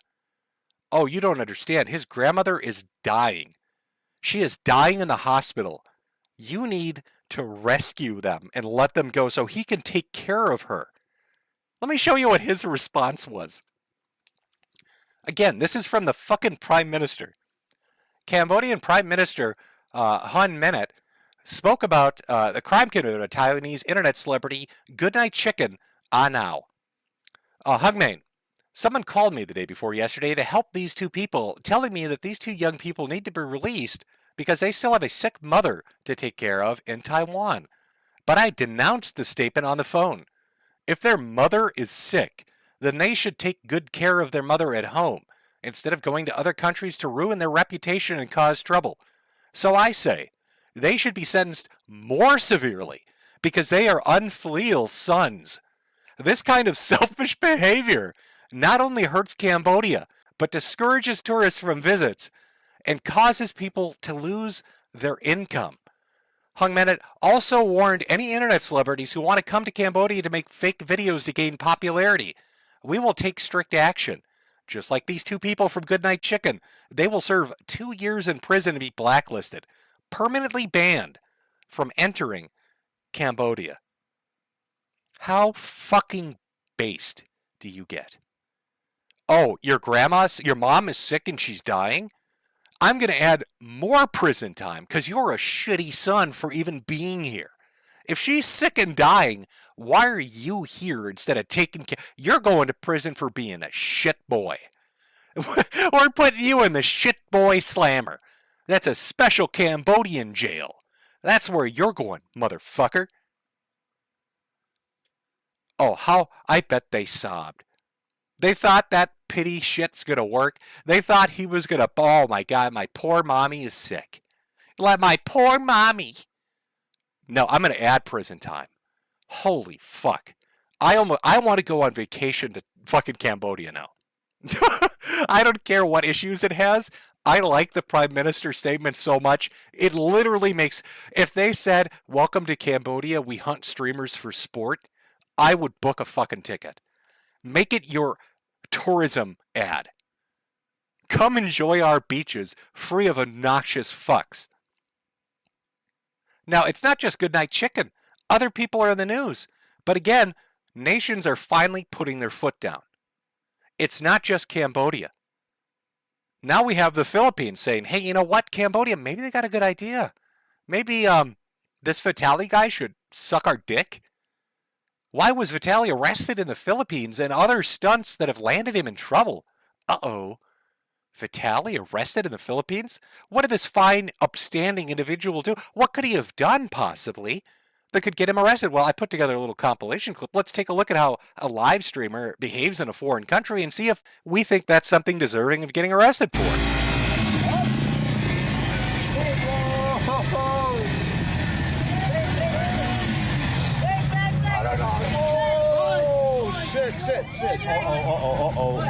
Oh, shit. Oh, shit. Shit. Accident. You know, I love it when foreigners come over to my country, get on the road, probably inebriated, with a camera in their face to do a stunt, and then just get into fucking vehicular accidents. So well, let's put that up on the tally board.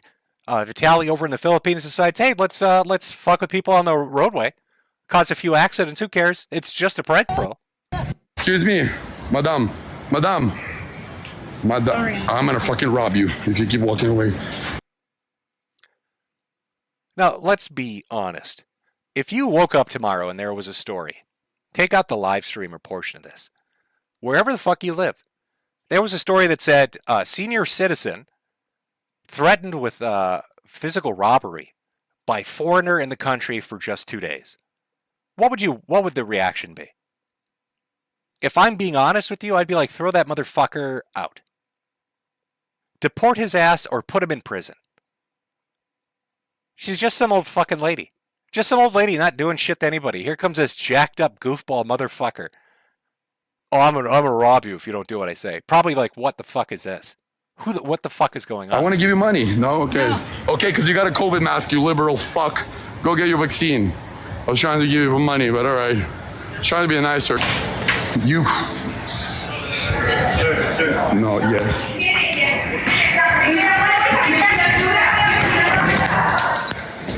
Hey, something.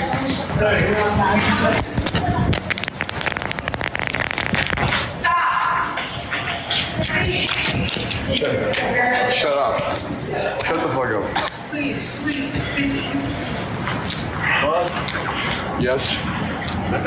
No? What are you gonna do? Hello.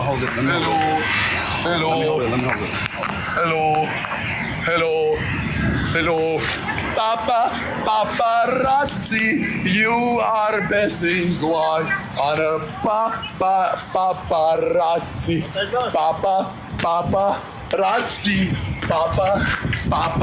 Paparazzi, you are my queen, Papa.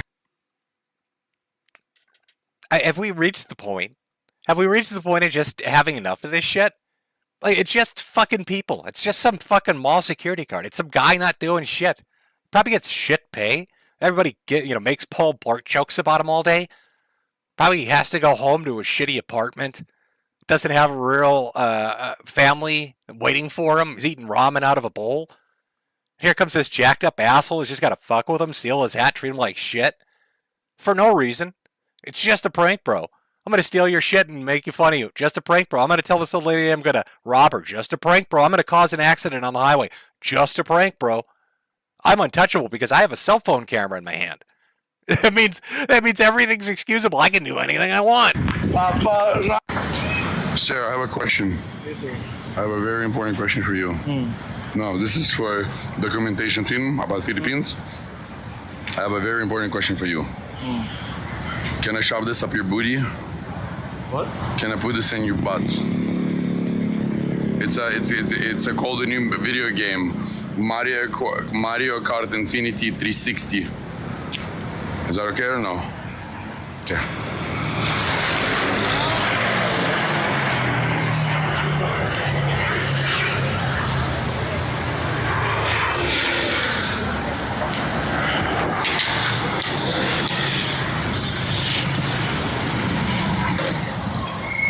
Hulihin mo, kuya. Hulihin mo. Hulihin mo yan. Hulihin mo yan. The cop doesn't want to do anything. He's just why does he not react? Probably because you're washed up. Probably because he's like, oh, it's just Vitaly. He gets like 100 views on Kick. It's not really worth the effort. Because my fucking electric scooter has a 4-mile range. So you're not going to get that far. That's probably why. Probably because I saw your driving video earlier and I know you're going to run into a fucking stop sign like some kind of fucking Looney Tunes cartoon. You're going to Wile E. Coyote yourself right into a fucking a gate or something. So it's not too much for me just to wait a moment. Wait. I need toilet, please,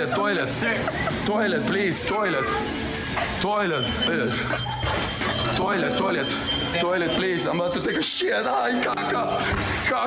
No. This is not how you make the burger.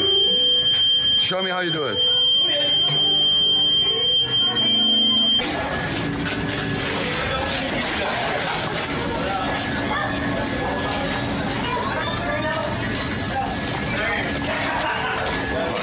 worry, brother. I got it. Don't worry. I'm the manager. My name is Vitaly McDonald. Ron McDonald is me. The manager told me to cook. We need some salt and pepper. Don't make me look for it. All right, motherfucker. I guess. Salt. Give me salt. No, that. Can I have salt, please, sir?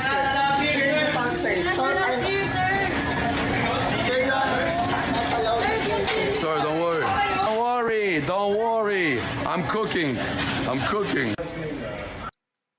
So how did this work out for Vitaly? Well, now he's arrested, and he's facing, I think, up to 24 years, a quarter of a century in prison for all his shenanigans. All this little, it's just a prank bros out there. That smile and, mean mugging kind of ended a little while ago when the Philippines decided, hey, you know what, fuck it. Let's put you in a gulag. Let's see how well you do in a jail cell. Why don't you stream that? Hey, we'll put a webcam up in the corner of the jail cell and, our Filipino prison, and you can stream as much as you want. All day. Live stream at 24/7. It'll be fun. Let's see how many funny jokes you can make with all the drug dealers in our fucking jail in the Philippines. I'm sure it'll be great. What could happen? What? We'll make it a state-sponsored stream. You can read advertisements in between the anal rapes. If you cannot afford the counsel. Oh, and just to show you that this is like just something he does naturally, just stealing bikes. I don't know if it's part of his bloodline or what. Is that an Italian thing? Just randomly stealing shit off the street and taking off with it. Now maybe he was doing like charity and making this fat girl exercise a little. I don't know. But the next one's interesting. Apparently he was in Italy and just decided to do this. Again, a foreigner in your country. Take a look. I'm just kidding. Sit! Oh, fucking right there! You fucking piece of shit. Hold the camera. Record. No, you're not fucking. The car. You're not going to the car. Just go. Sit! No. I was fucking shut up.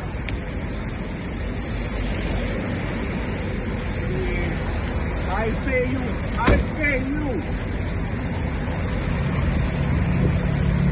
Let me see the car. Don't touch it.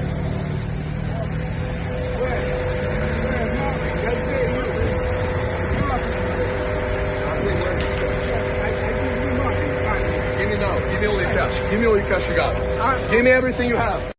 Give me all your money. I want all your money. I'm gonna manhandle you and demand all your money. Give me all your money. Then I'm gonna steal a bike and fuck with some security guards. So we've got Cambodia putting people in prison for 2 years. The PM just wants to put them in for even more. And now the Philippines, 24 years in the slammer for Vitaly. Then what do we have going on? Well, of course, you've got South Korea, where the newest iteration of the Johnny Somali saga, I mean, you could go watch Atozy or Legal Mindset or all these other people that are flying out to do it. They've got better coverage than I could give you. It's been a months-long saga, but the newest iteration, the newest a bullet point for our boy here, Johnny Somali faces sentencing in South Korea over child sexual harassment allegations when he went to a public park and started talking sexual shit in front of kids. And they figured, fuck it, we hate this piece of shit. We're going to make him pick cabbage for eternity. For eternity! This is something that's happening all over Asia right now. Cambodia, the Philippines, South Korea. Japan now feels embarrassed for never pursuing Somali. You know, it would never happen in China.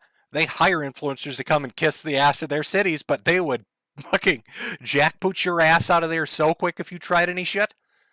Now, I don't know why it's Asia that's put its foot down, rather than Europe or North America or South America, but for whatever reason, Asia has now made it a sport to hunt for IRL live streamers. Whether it's in Cambodia, South Korea, the Philippines, Japan, China, it doesn't matter. It's getting sad over there. And the funniest thing, in relation to all of these happenings when it comes to these obnoxious assholes with their fucking little cell phone cameras, is nobody feels sorry for them. Not a single person is out there crying about the plight of live streamers being put in a hole for the next quarter century. All right, this isn't the 90s. Here's a little blast from the past. I don't know if you're familiar with this. Take a moment, take a look. See, does this remind you of anybody? I'll give you a hint. The country is Singapore. Now, maybe you don't have any clue. Let me read the little blurb for you.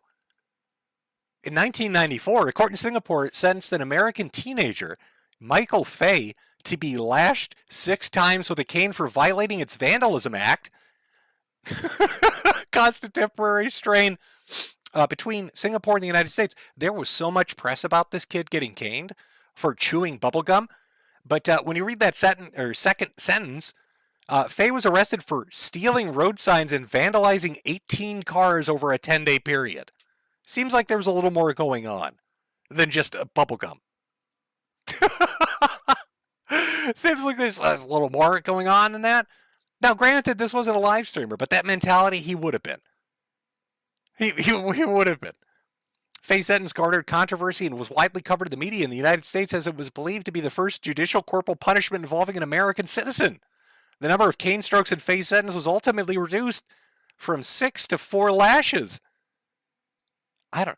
Mr. Fay, did you say thank you? Hey, the United States government stepped in. You're only going to get beaten 4 times, buddy. Say thank you. No, in this entire meeting, have you said thank you? I mean, maybe you should be appreciating what we've done for you. There'd be less splinters in your ass. Have you stepped forward, buddy? Have you shown a little bit of appreciation for us? That was arduous. We had to negotiate with the Singaporean government. I mean, we had to give them like a long-range intercontinental ballistic missile, just to spare your little white ass cheek a few cannons, buddy. I don't. No, thank yous. Nothing for me, buddy. I'm a little heartbroken over here. Oh my God, what the fuck? I can't. I'm sorry. I have like it's a visceral reaction. I don't know what it is. I'm sick and tired of IRL live streamers. So I think it's funny they're finally getting their comeuppance, getting hoisted by their own petards, and it's done so publicly for everybody to watch, and they're getting laughed at for it. I mean, they built themselves up fucking with regular people and making money doing it, and now here these governments are coming in, all Asian, fucking with them and getting a lot of applause. People are applauding this. Johnny Somali is hated. From what he did with the Comfort Women statue, the World War II monument in South Korea, to what he was doing with small businesses, to just people on the street, doing live streams from Hank's apartment with a gun, talking about how he's going to go after the police and go after the trolls and fuck with regular people. He got confronted in the street, Johnny Somali did. Let me put his picture back up here so people know who I'm talking about. Hold on here. Where is Somali? There we are. He got confronted in the street by somebody, I think it was in the South Korean military, who smacked his ass. They just belted him one. And that guy got found guilty. He got in trouble for it. He got a $4,000 in U.S. currency, $4,000 fine. That got paid for. I don't know if you're familiar with the channel Donut Operator. He does a lot of police videos and shooting videos, but he paid it. But that's what I'm saying. Like hunting these guys in real life and fucking with them and encouraging the government to go after them, like everybody likes it. And the people that are, getting slaps on the wrists for going after them physically are having their legal tab picked up by people all over the world because fuck Johnny Somali. Because nobody likes Johnny Somali. And if you notice in the Philippines story, and I think in the Cambodian story, it wasn't just the live streamers, but their film crews too got in trouble. And now what's happening in South Korea is, it sounds like Hank, the guy that Johnny Somali is staying with over in South Korea, is going to get in some shit too. Because I know the cameraman for Vitelli had to flee the country. He got the fuck out of the Philippines because they were going to arrest him and charge him with similar crimes because he knew the law. He was encouraging this goofy fuck to go out and do this shit. Then you got Jack Doherty, who somehow said he got robbed at gunpoint for his jewelry on Rodeo Drive. That either means that Jack Doherty has now reached the point of so hated that rich people are robbing him on Rodeo Drive, or he's so out of money because he can't whore out OnlyFans girls by acting as their digital pimp that he's faking robberies to try to get insurance money for his shitty, chintzy jewelry.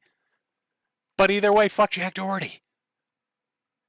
So we're in a renaissance. It's a IRL live streamer apocalypse, and it's open season on these fuckers all over Asia. If I were a live streamer, I would not set foot in any of those countries. And hopefully over here that mentality picks up, because we've got so many shitty live streamers and narcissistic cancel culture idiots like that guy on the Somali playground. A fucking accused pedophile who felt so justified in his moral outrage that he was going to get a mother in trouble. A pedophile was going to cancel a mother because he filmed her at a playground. I think people have just they're just kind of fucking done with it. They're just a little bit tired of it. They've reached their limit on bullshit. And they've decided, GG, no re, we're done. So, good times. Fun times ahead. God, Jesus Christ, man. Oh, I tell you, folks. Get his ugly mug off the screen. Holy shit. You can't stand Johnny Somali. I hope his illegal mindset and Atozy and all the others, I hope they can find a way to film the trial. I really do. Or just be there to cover it day to day. It would be wildly popular. You'd make a great amount of money doing it. And I think a lot of people would be interested in watching them get what they fucking deserve. All right, let me see here. Let us, because I have to go through Super Chats. So I've got Super Chats on YouTube, Ko-Fi, and Cash App. And I'll read through those. But let's do one more small break. And we'll come back and I'll hit the Super Chats. For everybody else, I hope you enjoyed the Sunday Funday. Originally, I had it planned to be a little bit larger. I was going to go talk about Ethan and Ian and their little tit-for-tatting back and forth. But I got sick last weekend. Really sick. And I still am just fucking under the weather. Now, I know I think I sound better. I think I sounded better on the last stream, too. But it's paradoxical because I'm not doing great. So 2 hours is about my limit. So we'll have to save, H3, and iDubbbz and the war of the enraged cuck, because it was going to cover their videos on each other and Hassan Piker and Frogan and all of that shit. And I almost always stay away from Twitch shit, but it was just so fucking mind-boggling that I really did want to cover it.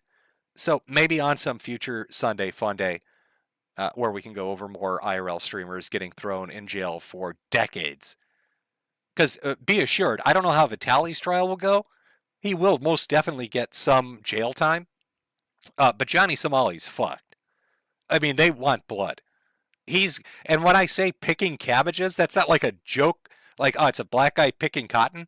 No, they make people that get put in prison do hard labor, and they love kimchi. They love cabbage. He will be in the hot sun. He will be in 80-degree weather picking cabbage every fucking day for the next decade. He's going to make their food for them. That's the punishment they've decided for him. But yeah, so cover more IRL streamers getting their shit pushed in, because I hope that's a trend that continues. It'll be greatly entertaining. So for everybody that came out, thank you for coming out.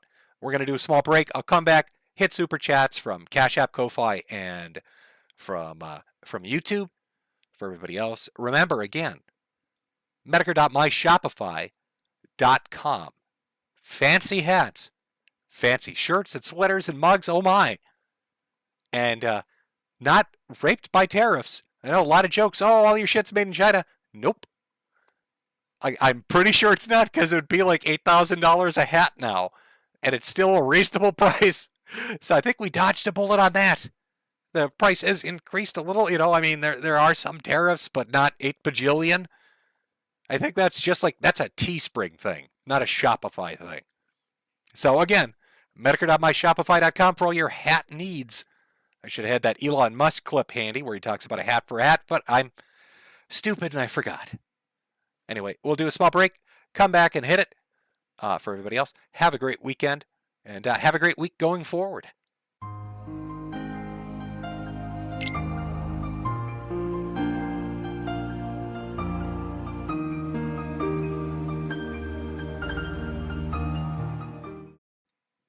Okay, there we go. So for everybody that's stuck around, I'll get to the Super Chats here. I'll start with the off-platform ones. Hold on one second here. We'll start over at Cash App, where everybody just sends me pictures of penises and says, "Suck it, Jim." It's always so hurtful. I don't know why they're so mean about it. Got one from Zachary here. St. Louis Blues are going to beat Winnipeg in Game 7. Little update for you sports fans from a different Zachary. A little tip for being cool, Hatman. Well, thank you very much. From Stacy. Here you go, Jim. Hope you feel better soon. I guess from Slippy. Is that what you're saying? From Jeremy. Donation for the laughs. Thank you very much. From Maria. Have you played the game Repo? It's pretty fun. No, I haven't had a chance to play the game Repo. Or really anything super modern. I did pick up, I think, what is it called? Tempest Rising. Which looked good on PC. I got everything ready for it, and then I just didn't have the time to get around to it. I felt under the weather. And, there's sometimes where you're sick and you play a game and it's a great thing, you know what I mean? It's a specific kind of, it's a specific kind of ill that you can play a game and it's comfy. But then there's some times where you're sick and there's no way that's going to happen, that kind of thing. It's one of those. So I haven't really had a chance to play anything in particular. I did want to check out Expedition 33. That was one that looked really good. People were talking about it quite a bit, and it kind of harkens back to an older style of game. Of course, more modernized in its look and mechanics, but still, maybe it's good. Maybe it's cool. A lot of people seem to like it, and it's something I'd like to give it a chance. But I will keep in mind for Repo. Let's see here. From Hamilton. No message on that one, but thanks nonetheless. From Joshua, wishing you well. Well, thank you very much. Got one from Logan. Thanks for the streams, Jim. Well, you are very welcome. Okay. Let me jump over here. I got to jump over to Ko-Fi. If you give me 1 second here, I'll jump on. All right, let's see. Where are we here? From Mental Crash, happy to see you're still kicking, Jimbo. Take care. Well, I give it my best shot. From Kilkenny, have a baked potato on me, Jim. I do love my baked potatoes. Of course, I'll be honest with you. You know what I really fucking love? One of the things that I actually crave as far as snacks go are lettuce rolls. Lettuce rolls are the best shit on earth. You get just the really good crispy lettuce that's just, watered, nice and cold and crisp. It's just what you want with some good fucking meat and onions in there. With something really, got a nice kick to it. Maybe some South Korean, mamafuku or whatever the fuck it is. Good stuff. But I also do appreciate a baked potato. Or French onion soup. God, fuck, I love French onion soup. I'm so happy my wife learned how to cook that. Me doing it would be a disaster. It would be burnt nuke cheese on the top and fucking bad bread in there. And just the caramelized onions would be fucked up. But she literally knew I liked it and learned how to cook it. And it's so fucking good. It's going to turn into a food stream if I keep going here.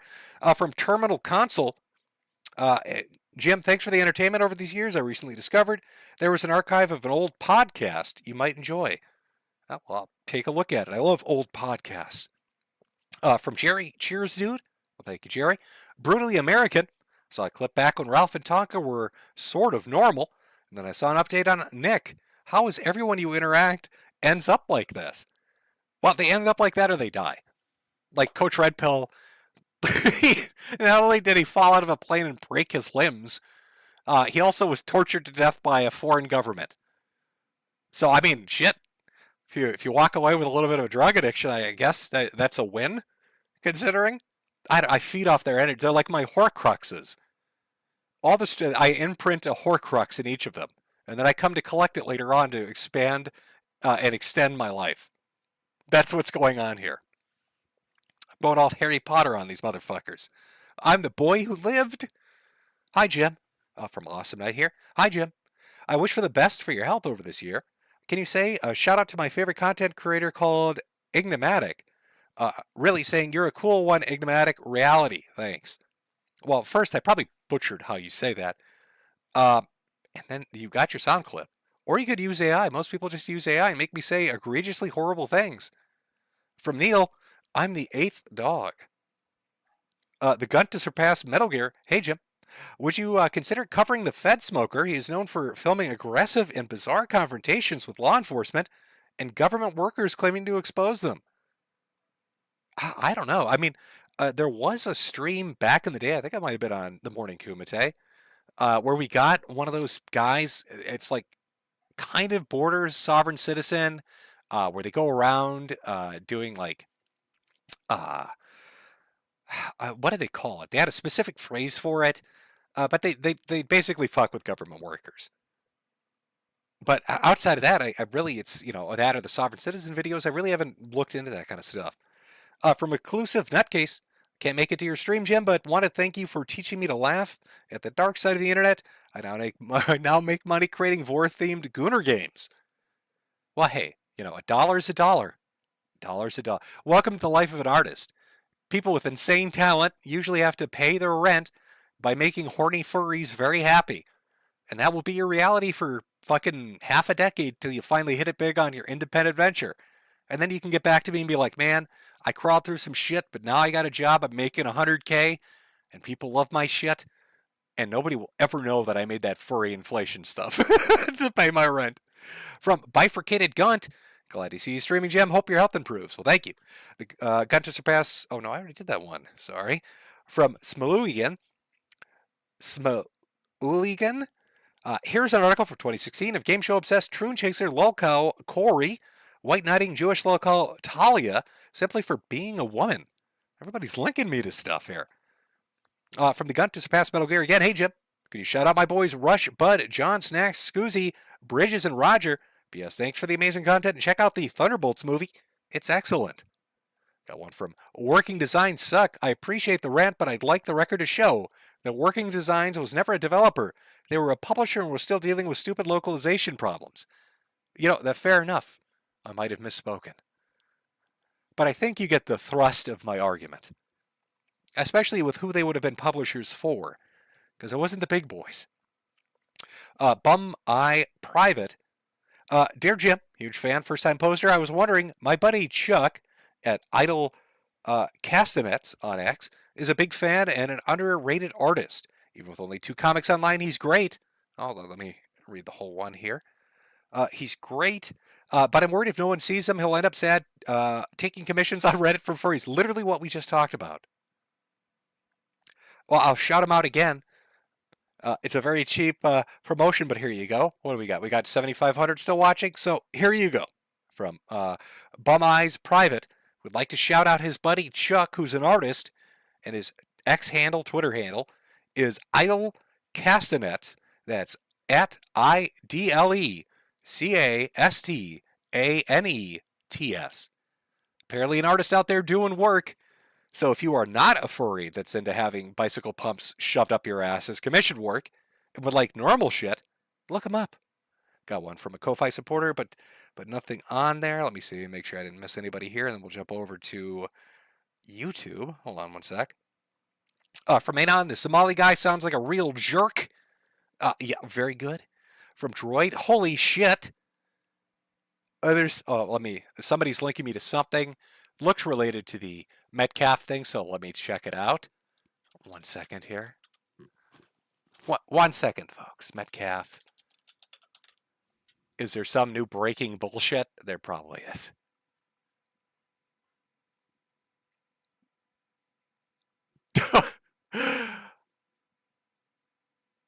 Okay, yeah, we got some spicy shit going on social media in regards to this all. Understandable. From Donkey, what's your quick take on H3 and items bringing content cop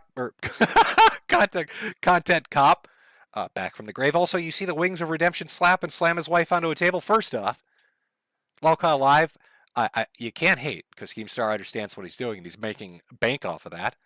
But I don't believe anything on that is real. And I would have to watch him beat her with a baseball bat before I started thinking maybe there's something to this. Outside of that, I don't know shit about it. As far as, what was the other, the content cop thing?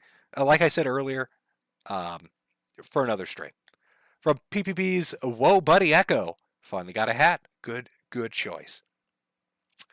Red Eye Blues, I have one of those, this is a simulation conscience I had groceries in the cart that I was going to pick up when I saw your tweet notification about the IRL streamer who bug sprayed bug sprayed all the food.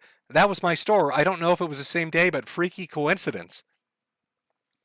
Oh yeah, that's another fucking psychopath. Goes into the grocery store and goes through the produce and just starts spraying shit all over it. There was also a trend where they're going in and licking ice. God, fucking, for some reason, people think because they've got a cell phone in their hand, they can literally do anything and there's no consequences. It's so obnoxious.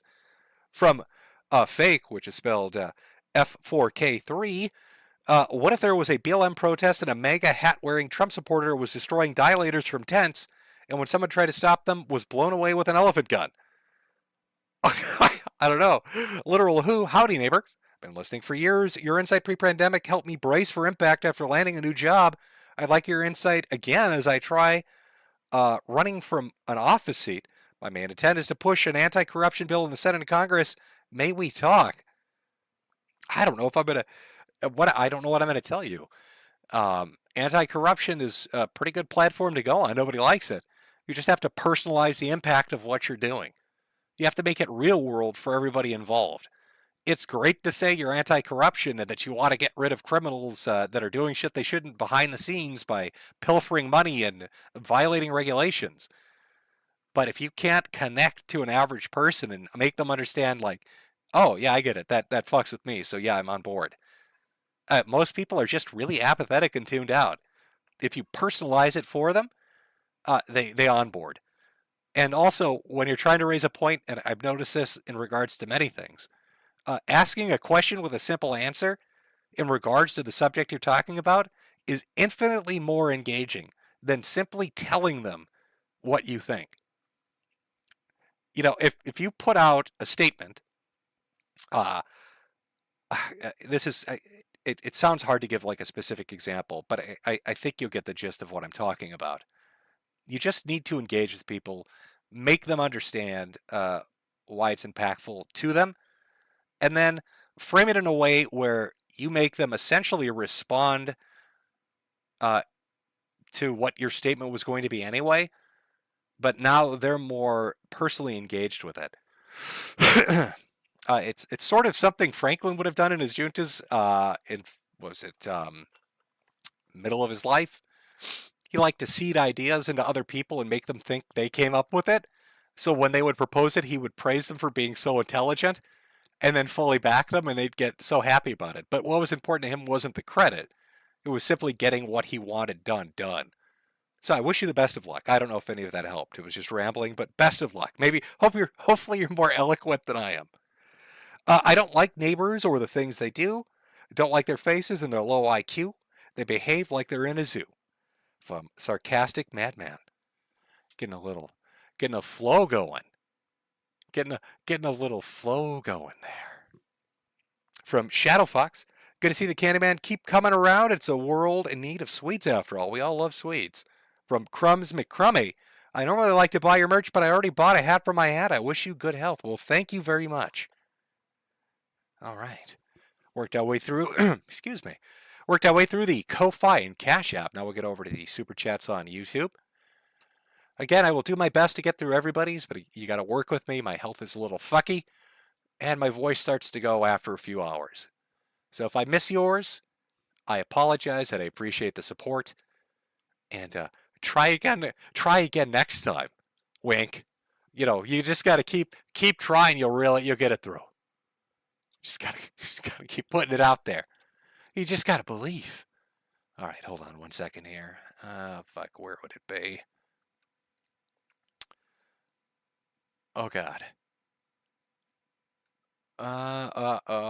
Oh, there we go. Okay, I think I found it. God, it's always some fucking roundabout thing. Good old YouTube.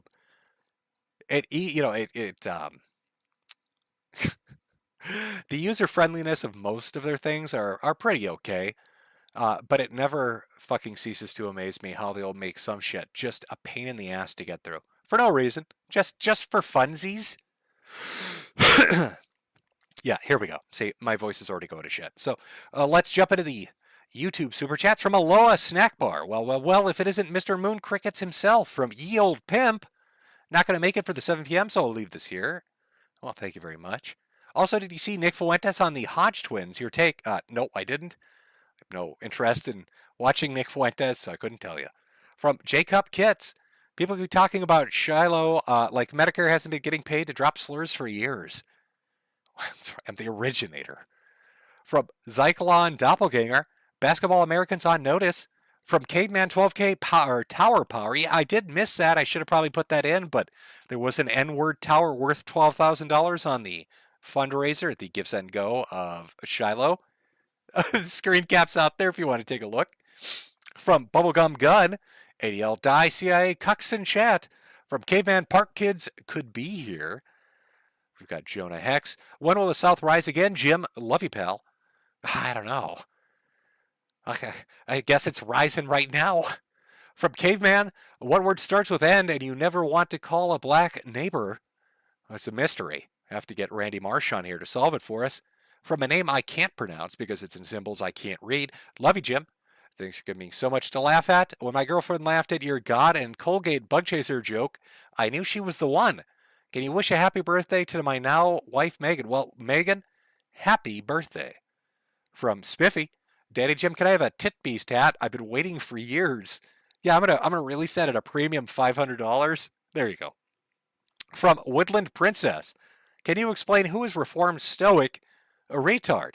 You know, maybe on a future stream I'll go over it. We'll see how things go. From Loopy Snoopy, hey Jim, fan since I was 12, turned 21 today. GHF, YH. I'm blanking on that.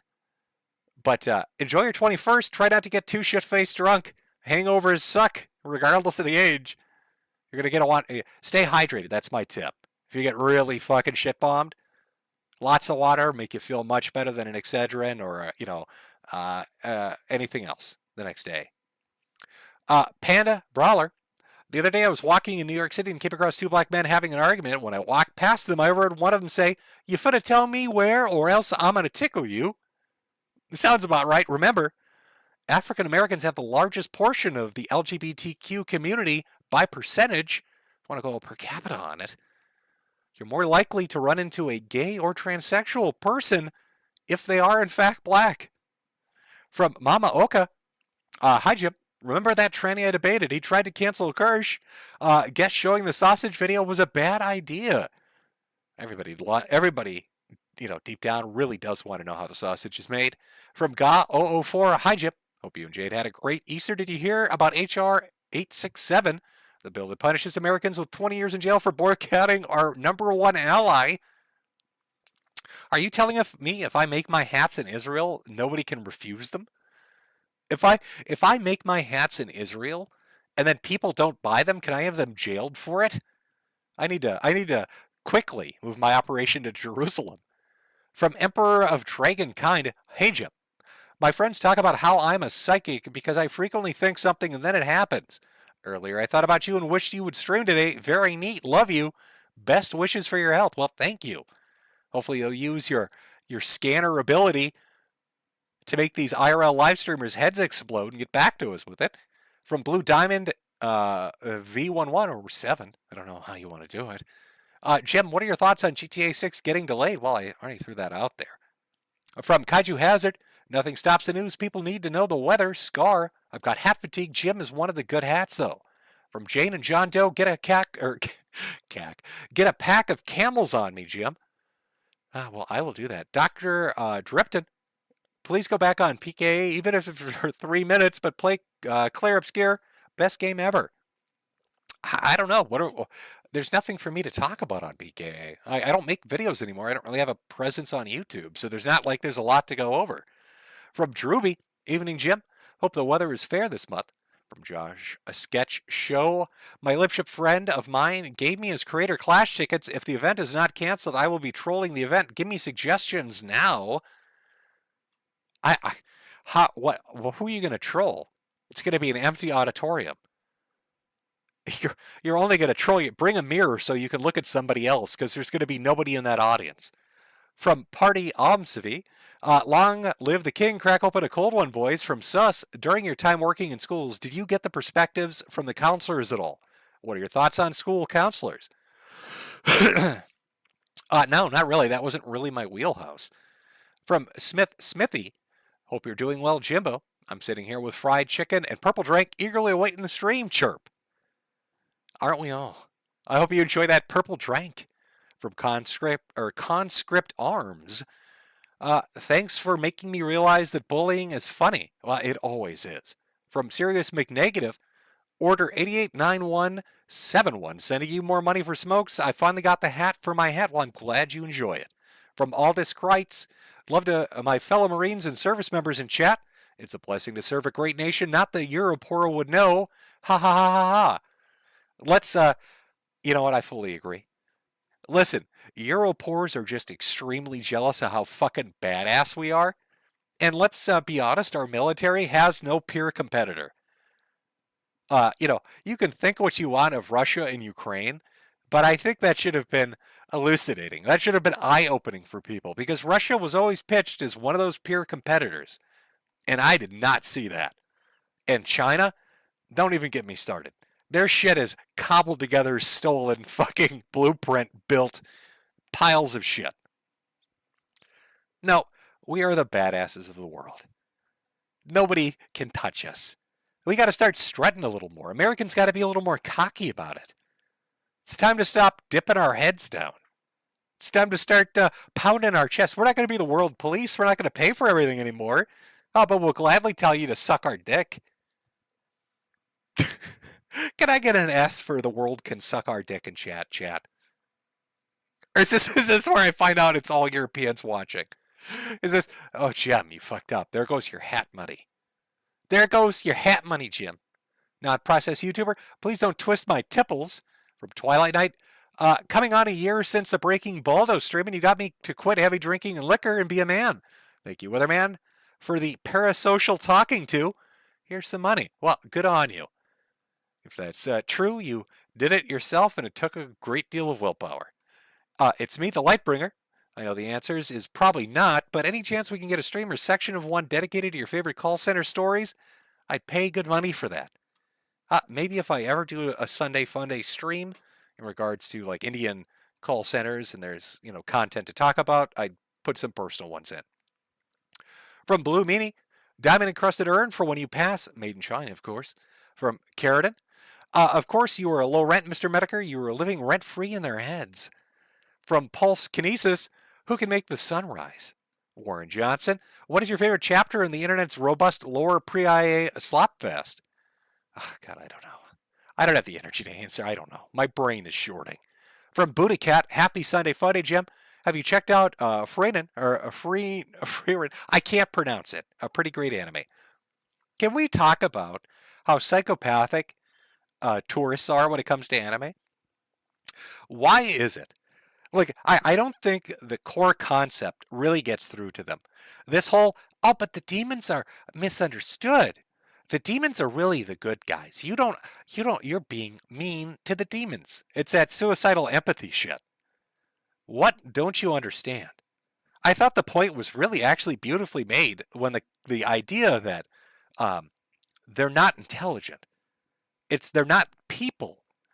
They're using language as an act of predation. They're mimicking culture as an act of predation. They're evil by nature.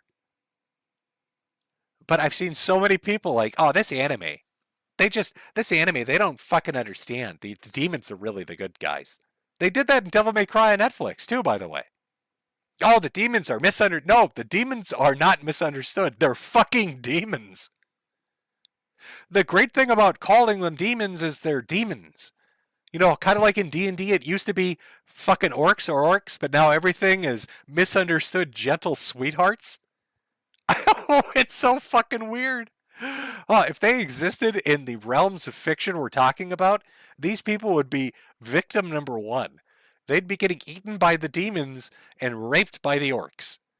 And all their, but I thought you were misunderstood. It's not going to stop the snack fest. I don't know. I don't know how much more simple it can be made. Sorry, it's a little bit of a tangent there. From Bringsgart, just finished reinstalling Moro into when I got the stream notification. Better be good, Jimbo. From Deech, the Unsubscribed Podcast and SVU Detective Angry Cops are actively destroying the Buffalo Public Schools and the Erie County DA for covering up child sex abuse. Oh, well, good on them. From Best in the Sector, can you congratulate Nick Diorio on losing? Congratulations, Nick Diorio. From Cal, thank you for everything, Jim. Shout out, Tony. From The Mud Broker, here's $5 for not being dead. I try. Thirsty evening, Jim.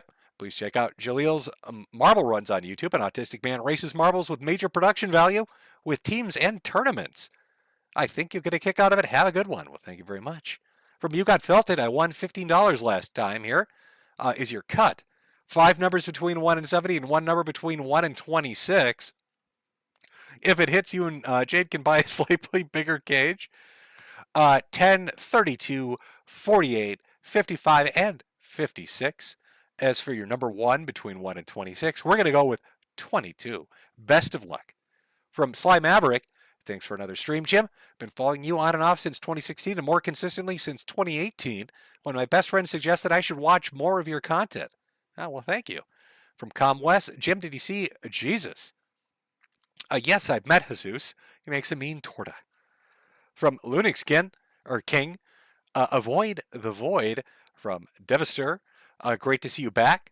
From Nolan, Ethan versus Hassan reminds me a bit of the classic Bloodsports. Also, it's a good laugh. Thanks for the streaming. From Jinzo Crash, how you feeling, Jim? Pretty shitty, to be honest with you.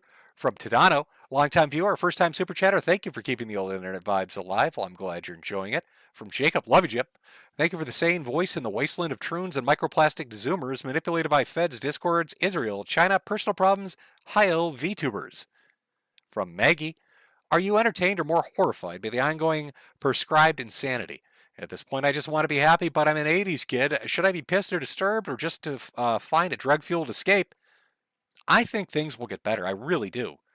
I'm not known to be an optimist, but I really do think things will get better. I think people are just tired of this era of cancel culture. They're tired of the constant complaining and the stupid bullshit and this anti-corruption push and money waste shit. I think it'll lead to good things. I think there'll be hard times before those good things, but I think it will lead to good things. Just hold on. Just got to keep holding on.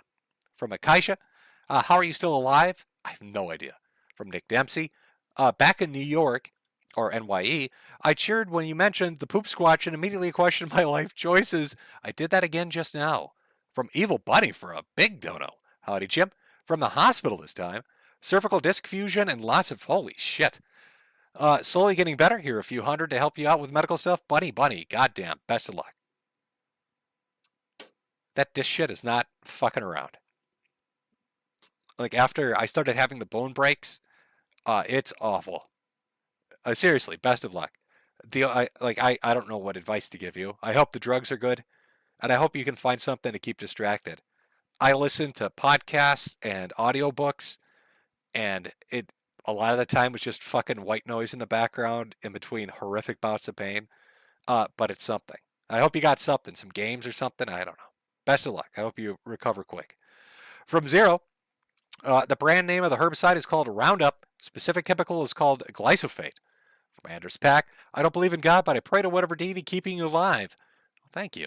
From Brett and Jim, when you're on the other side, wait for us. We'll give you a real chance to get to paradise. We know who we are, and we have a great work to do.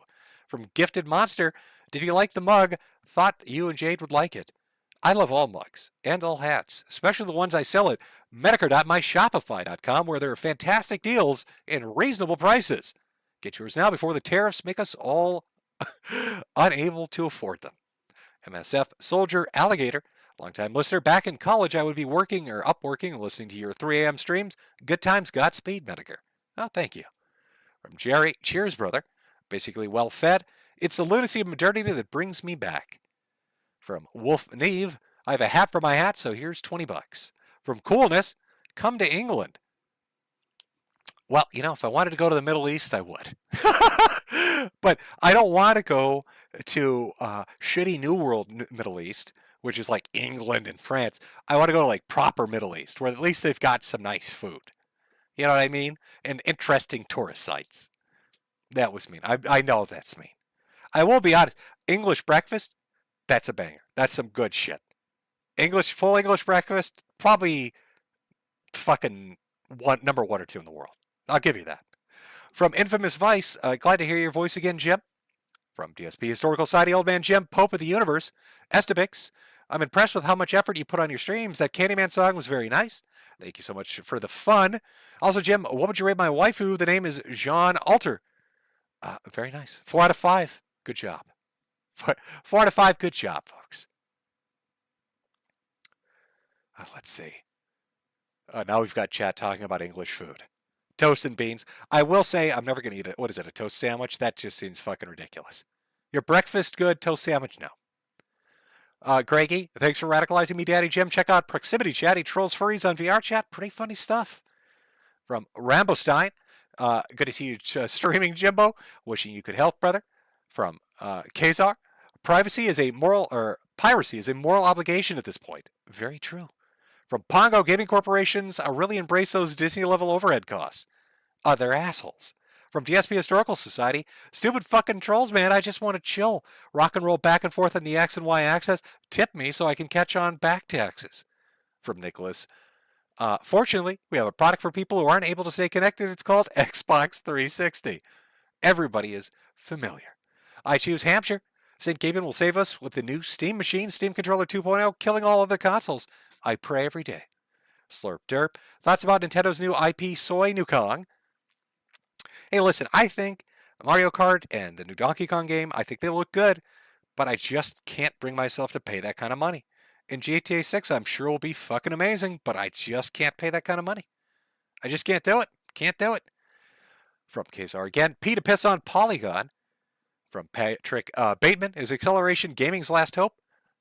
I think they're fucked either way. I mean, I think we're watching the at least the current iteration of the industry and all of the secondary and tertiary businesses like journalism, gaming journalism. I think they're fucked. From Jonathan, I can't game. George Gamer Floyd.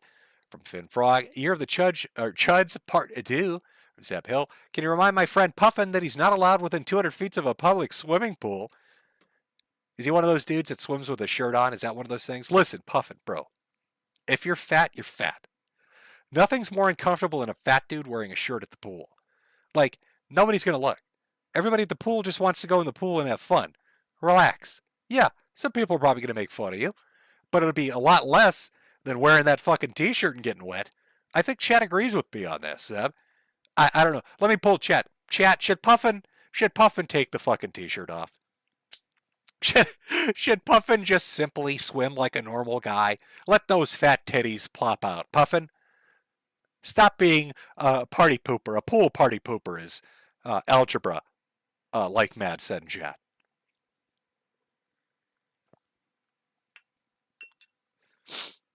Yep, see, nobody cares. Somebody in chat, nobody cares, Fatso. Nobody gives a shit. Take your shirt off, swim. Holy fuck. Guys don't care what other guys look like. That's really the honest truth. Women obsess about each other. Guys don't. You can be the fattest fuck on earth. Nobody cares. We all just want to swim. Nobody gives a shit. Have fun. Puffin. What is his name? I'm just assuming that's why he's not allowed near public swim. I don't know. Zeb, tell him to let the titties out and go swim. From Camphor, gaming industry might die before St. Jude's patient Jim. From Goomer81, it's ironic we went from Five Guys to them working at Five Guys. Very true. From Derry Kimmy, you're always skipped reading my donos. Thanks for the years of laughs. Life is busy, but doesn't mean we don't have time to laugh at internet dumbasses. I got you this time. From Brinsgart, new games will come out on floppy disks to support your Leco Retro Tech dubs. Very true. From Cringe Lord, it's not even the devs most of the time. It's the middle management and the HR hags. 30 people made Expedition 33 and it slaps. Most of the time, it's ex-Blizzard. You know, I believe that too. I think if we let people just do what they're good at, they'd probably make good shit. From Zenny Senpai, I was very excited for the Switch 2 during the first Nintendo Direct. I've never 180'd so hard after seeing the game prices. Indie games are the future. Hopefully. JC Denton, Sunday Fun. I guess it's time to rip out my tub and see the chaos that is underneath. From Taken, we are overdue for the next big gaming crash. Let the darkness grow so the light can shine. From Billy Fighter, Jim, please shout out my indie game, Dreamspring. Need some wish lists from a base chud game dev? Thank you. Well, if you want to check out, where is it? Billy, you didn't tell us. Is it over on Steam? Well, Billy wants you to check out his game Dreamspring, DREAMSPRING. Don't know what it's about. He didn't tell me. Don't know if it's any good. I haven't seen it, but give it a look. From Andrew, hey Jim, hope you're doing better nowadays. If you feel up to it, I think you should do Who Are These podcasts. Well, dude, I had to delay my last stream because I got sick. I don't know. Again, paradoxically, I feel like I sound better, but I feel worse. So, Spacey, so glad I got home in time to catch your stream, Jim. Time to get comfy. We love you. This is, by the way, since these are chronologically, this dude literally just got here right before the Nazi video. So let's see if he throws another $2. Like, what the fuck? Jim, I've just given you money and you played an Adolf Hitler video. I'm now on a fucking watch list. What have you done, Jim? From Ice Mexican TND, we shouldn't have to live like this. From Logan, being someone who lives real close to Rochester, I'm happy to see someone still has their balls in Little Somalia. Love you, Big Daddy Jim. From Nicholas TND.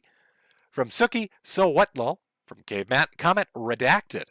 From Bling Blong Dinga 2, there's a difference between Christian or godly forgiveness, real virtue, and political posturing and virtual signaling.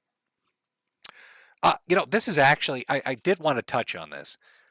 Because I think it's more politically motivated than it is religiously motivated for this guy. But yes. Yeah, it's the... he's trying to put forward, the father has said this a few times, that, this is my Christian duty to forgive the person that's wronged me. I should put it in the hands of God. And, that's a utopic way to look at the world. But at the same time, that sort of forgiveness should be given to people that actually, demonstrate atonement. People will do terrible things, and sometimes accidentally or in the heat of the moment, they'll do something.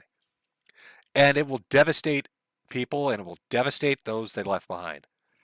And it is easy to hate them. And sometimes, based on circumstance and personality, that person that did that horrendous thing might genuinely be sorry. They might actually seek atonement.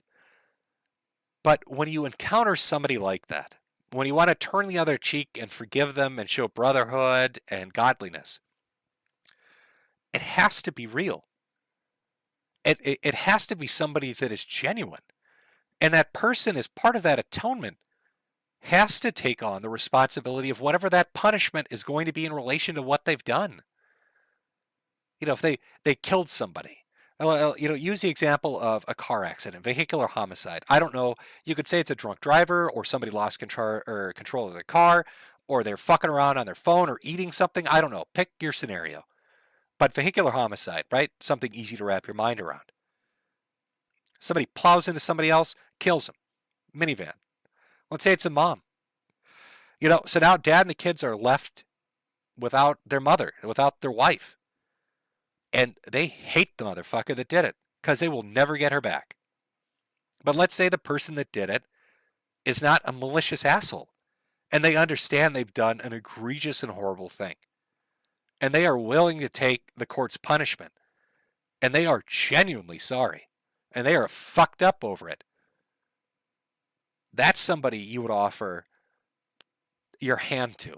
That's somebody that you would show religious tolerance to.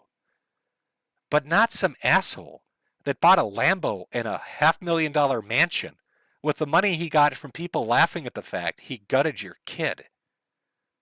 Again, it's that suicidal empathy, not just in the political and social realm, but in the religious one as well. It's a perversion of the core idea of what this is. I don't know. Again, you're talking to somebody who's always classified themselves as an apatheist. So what do I know, right? Maybe I'm fucking wrong. I don't know what to tell you. But anyway, in regards to your comment, I mostly focused on it in the context of he's saying what he's saying, in regards to modern society and politics rather than specifically religion. But there's my take on the religious aspect of it. Take from that what you will, folks. I don't know what to tell you. From I don't know anymore. My pit bull growls and barks when I put you on. Drooling and all.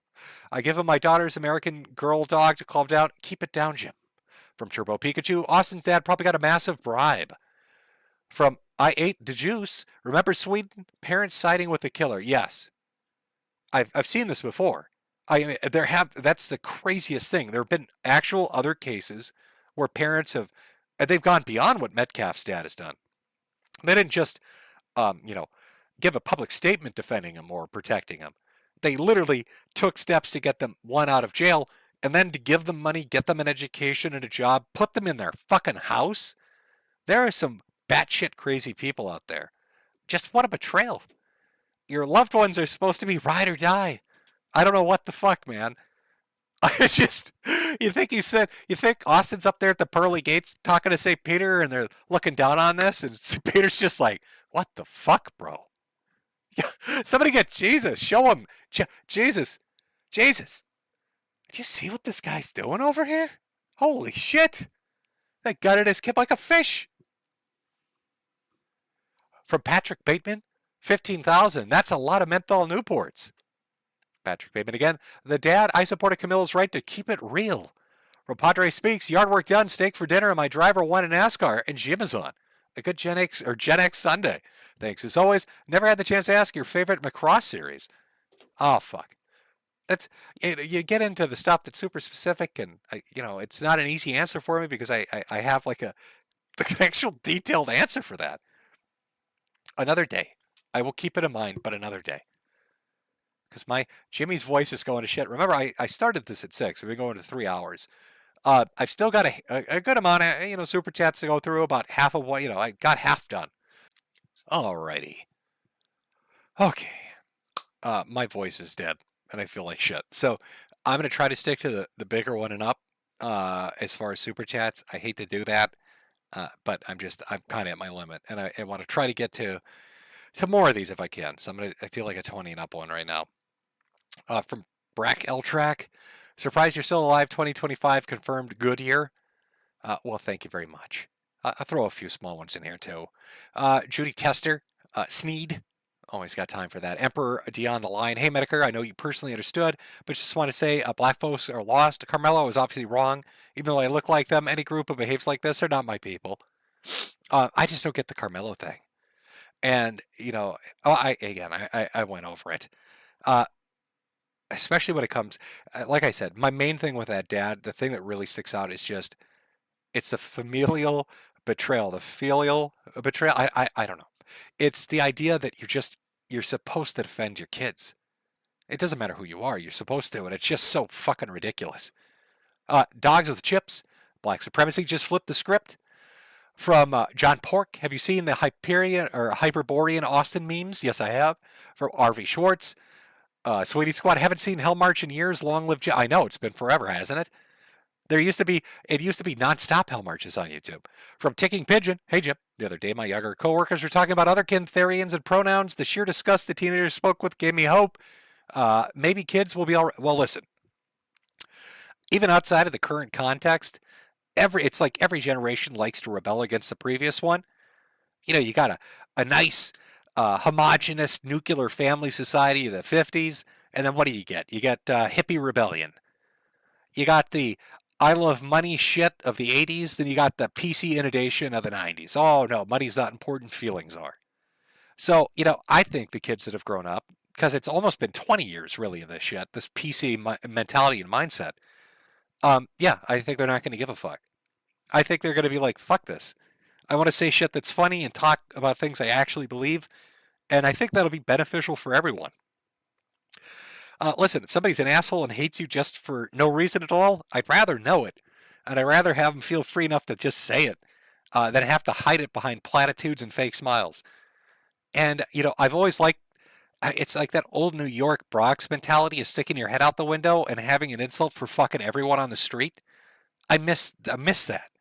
I think that interaction between people is good. But yeah, I think kids will rebel against it.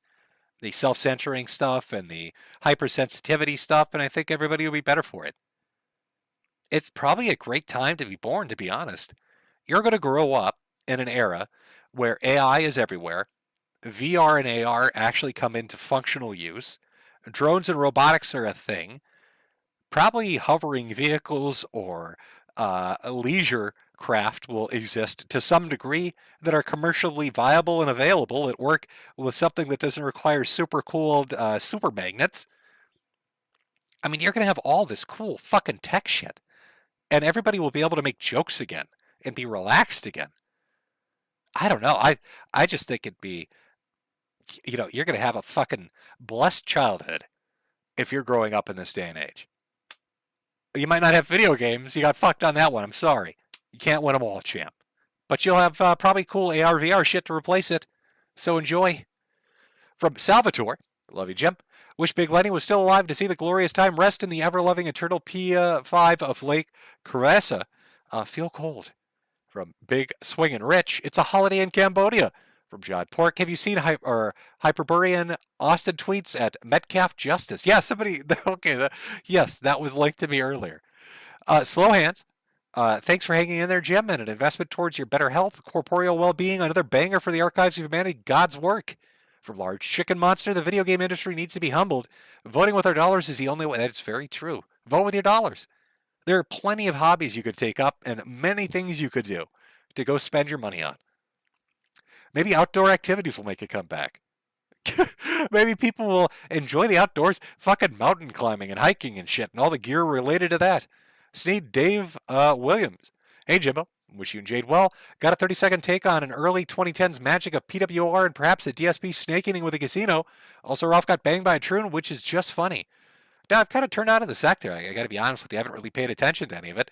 Though I did see a few memes about Ralph getting fucked by a troon. I don't know the backstory, so I couldn't even comment really on that.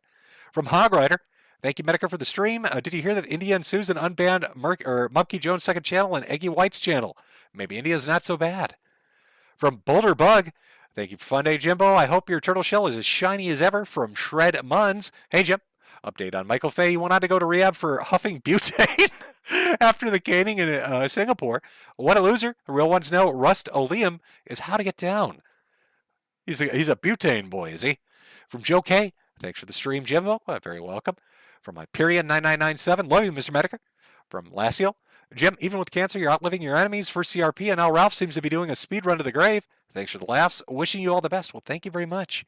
From Internal Revenue Service, where's Bun Bun, Jim? We want Bun Bun. From Great Anonymous, a return to form.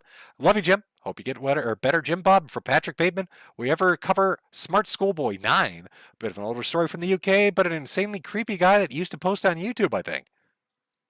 I'm honestly not even familiar. Let me refresh here and make sure I didn't miss any of the bigger ones. We'll get ready to close up. From 10 Bucks Stew, hope you feel better. Thanks. From Nicholas, always looked at it like you forgave them for your soul's sake. Not to let the asshole consume your thoughts, not letting them hurt you anymore. Hell's a place that God doesn't want anyone to go. How horrible it is. That's true. Again, I'm not here to preach. And when it comes to religious doctrine, anybody else is going to have a better opinion than I do. But my viewpoint on it is, yes, it's good to offer forgiveness. Yes, it is good to acknowledge atonement and repentance. But the person seeking it has to be genuine. You know, it kind of almost reminds me of, you'll see actually it's a multitude of religions. Like the term goy, right? How Jews try to do like an end run around God. Like God's some kind of retard that doesn't understand things. Like if they change the parameters a little bit and use a goy to do a few things on a certain day of the week, that's okay. You know, back in the day, Protestants and Catholics arguing with each other over the concept of being able to pay for repentance and forgiveness. All the religions have had some flavor of it. But I find it funny that people have this mentality that they're going to fool God.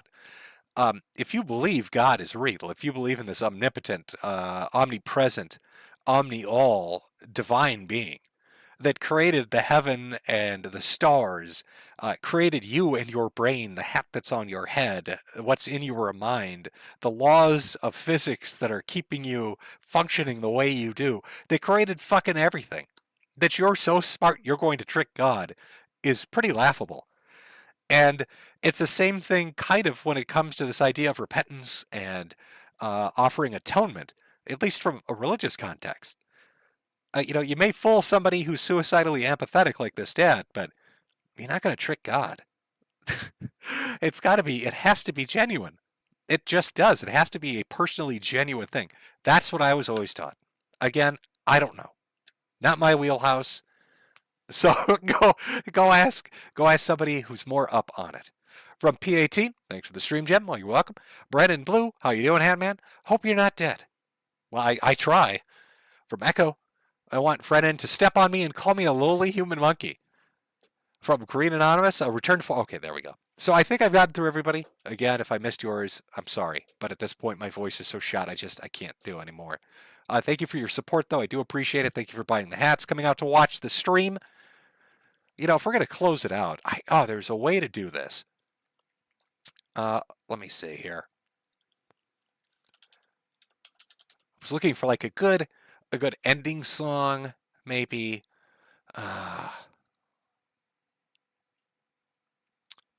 Let's see. You know what? I know what we can do.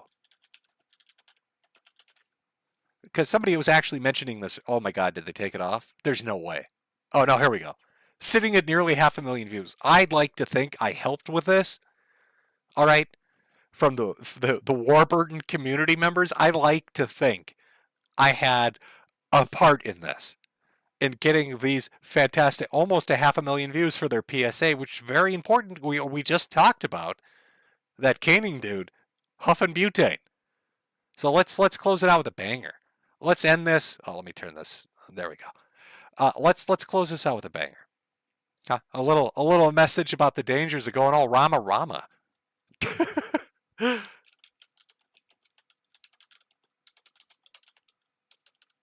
do that. There we go. All right. Again, thank you for coming out. Thank you for your patronage and your support. Hopefully, my health, I don't know, allows me to do more Sunday Fundays. That would be enjoyable. I do like laughing at retards and talking about shit going on. It is enjoyable from time to time. I hope you all have a great weekend. And, of course, I hope you all stay away from huffing butane like the guy that got Singapore staffed. Caned, I guess. I can't think of a good alliteration for it. All right, I'm running on fumes. Oh, is it not going to? Of course. Got to put a YouTube ad in there. God forbid I watch a fucking video that's 3 minutes long without a 2-minute ad.